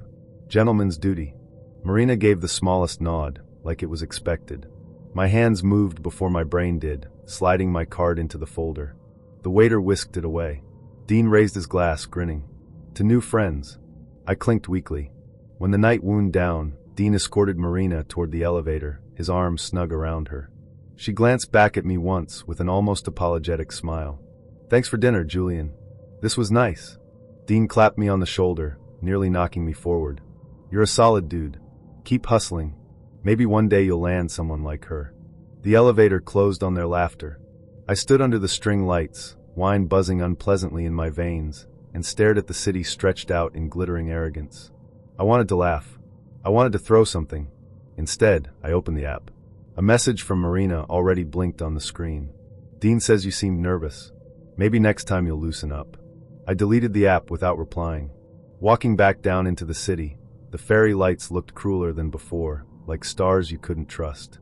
And for the first time in a long time, I felt small. Not because of my arms, not because of my job, but because I had mistaken someone's profile for a promise. I traced a wing of eyeliner the way you draw a compass point, hoping it would lead me somewhere good. The dress on my bed was moss green, square neckline, simple but intentional. "Ianthe," I told the mirror, "tonight you look like someone who belongs in the stories you've been inventing about him." On my phone, Corvin's profile glowed with curated charm. Brown hair, jaw sharp as a blade, a golden retriever licking his face, a pan of shakshuka captioned, "I'll split the last pancake if you make me laugh. 6'2" if that matters." A hiking cliff, a grin that looked like the kind that rescues you in the rain. I reread it the way people reread movie trailers and imagine entire plots. My friend Liz sent a message, remember the code. Basil plant if he's weird. Cinnamon if he's worth keeping. I snapped her a selfie, orchard. The green kettle was all soft bulbs and potted plants hanging like lazy chandeliers. I arrived early, sipping water and arranging my smile like silverware.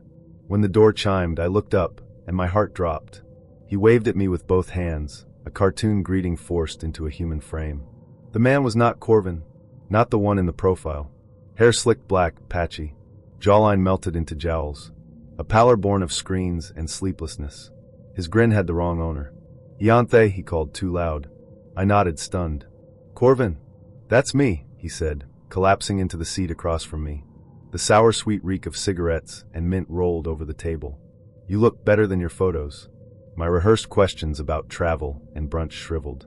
He flagged the barista and ordered whiskey sours for both of us without asking. "Extra sour." "Like your face," he chuckled. "You look different," I said carefully. He shrugged. "Those pics were from college. Everyone uses their best shots. You did too, right?" His eyes drifted down my neckline. His finger traced the air near my collarbone before I jerked back. The drinks arrived. I sipped mine like it was poison and antidote at once. He talked about crypto, passive income, content, stuff you wouldn't get. He bragged about bar fights he'd witnessed, imitating women with a falsetto so cruel it burned my ears. When I checked my phone, his eyes narrowed. Should I be jealous? He asked. Kidding. For now. I sent Liz the basil message under the table. Get me out. You never answered, he said suddenly. Do I look worse than the profile? Or better? You don't look like your photos, I said. He smirked. We're here. You'll like me after another drink. My phone rang. Liz. The basil's dying, she said, our code. I have to go, I told him, standing. No, he said flatly. No, you don't. His hand clamped around my wrist. Damp, too tight.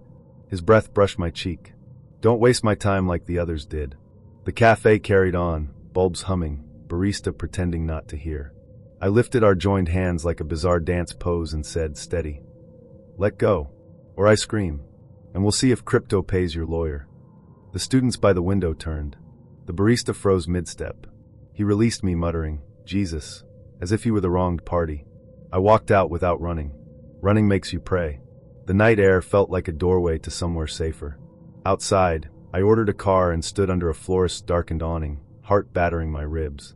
My wrist already bore faint purple crescents.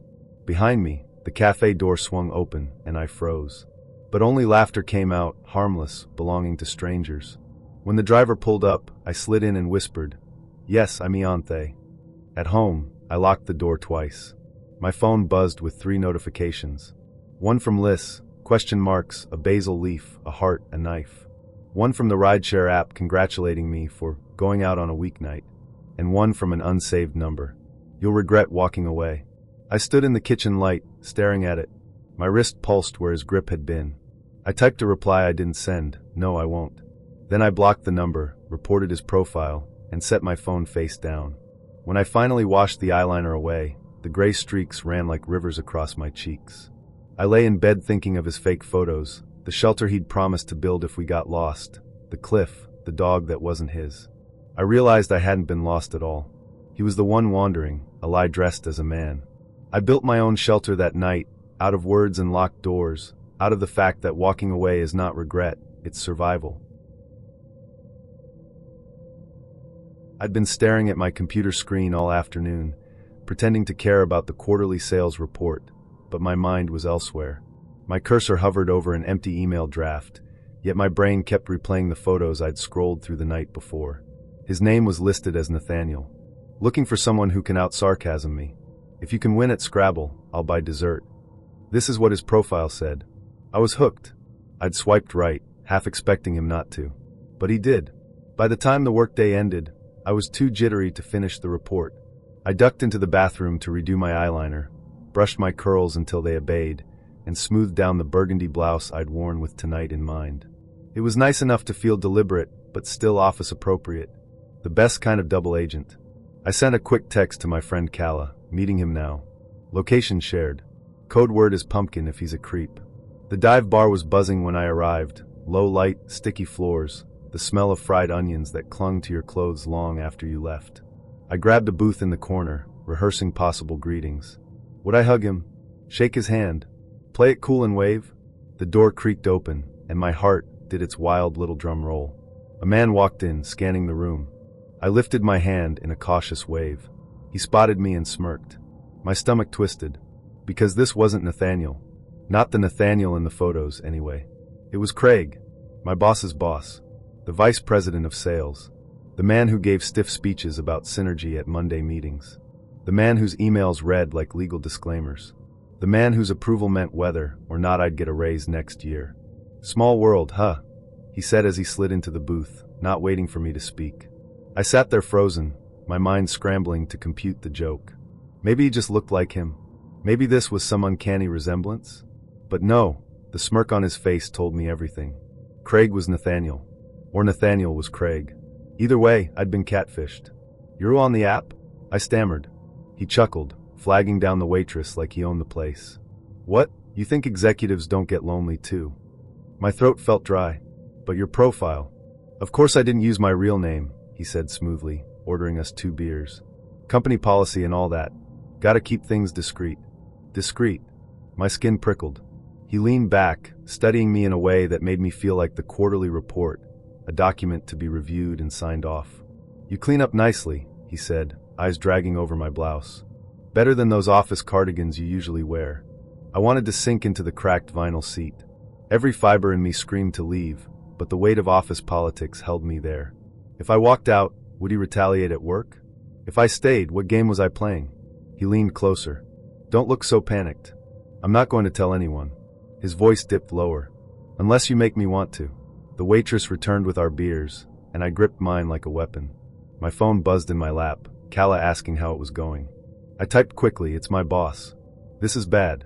Craig, no Nathaniel, was talking about how he'd been promoted at 35, about how he'd earned his seat at the table.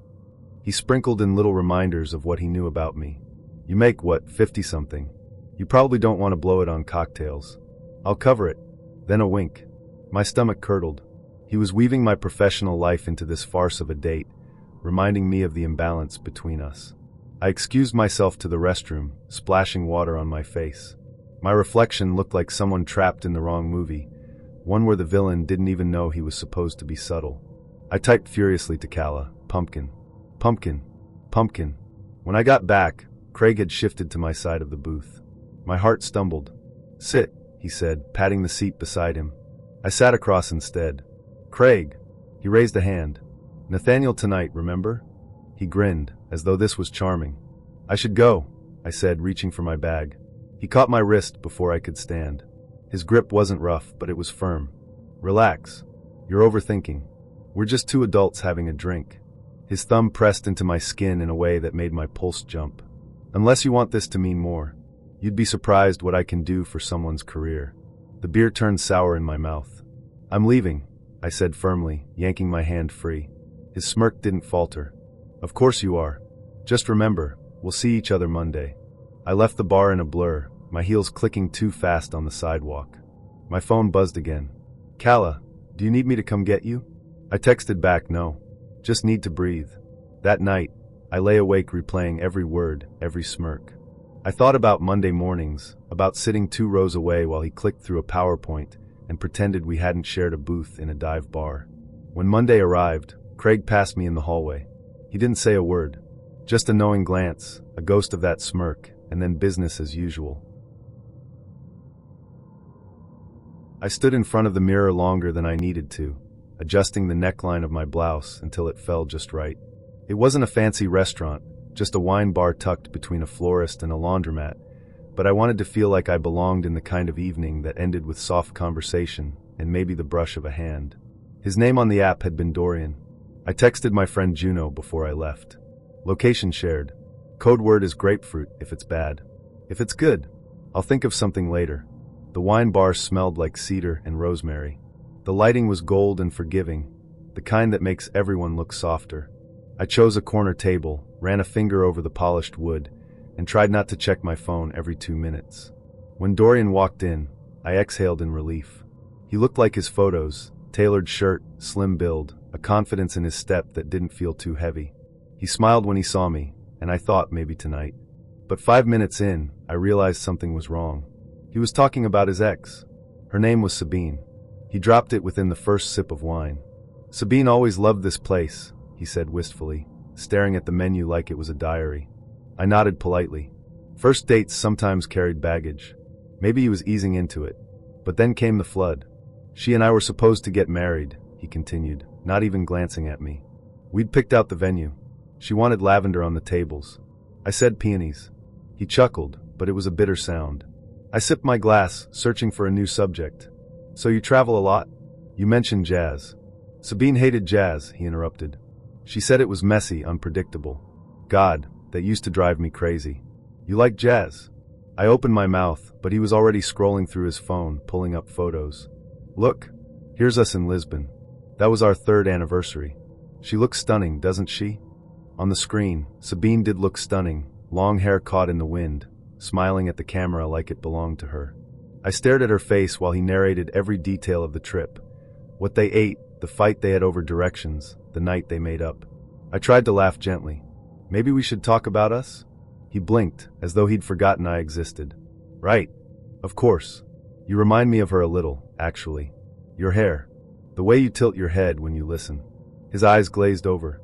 You could almost be her. A chill crept down my spine. I'm not her, I said firmly. He didn't hear me. Or pretended not to. He leaned across the table, lowering his voice. You know what Sabine never did? She never understood me. She always wanted me to change. But you, his eyes softened in a way that made my stomach turn. You seem like you'd understand me. Maybe you could be my Sabine. The wine soured on my tongue. I thought of Juno, of the grapefruit code word. I reached for my phone, thumb shaking. Don't leave, he said quickly, eyes darting to my hand. Not like she did. Just give me a chance. You'll see. I'll treat you better than I treated her. There was something desperate in his tone, something both tender and terrifying. I stood anyway, fumbling with my bag. I think this was a mistake. He shot to his feet, knocking his chair back. A few heads turned. His face flushed red, and for a second I thought he might shout. But instead, he laughed, high and sharp. Of course you're leaving. Just like her. They always leave. The wine bar grew quieter around us, the gold light suddenly too bright. I mumbled an apology that wasn't mine to give and slipped out the door. The night air slapped my skin. My pulse thudded in my throat. I walked fast, too fast, until the bar was a blur of light behind me. My phone buzzed. A message from Dorian. I showed Sabine the photo I took of us. She's jealous now. Thank you. I stared at the screen, my stomach lurching. The app's block button never felt so necessary. When I finally reached home, I collapsed onto my couch, blouse wrinkled, eyeliner smudged, my head buzzing with the ghost of someone else's love story. I'd gone on a date with a man, but all he'd seen was a replacement. A stand-in,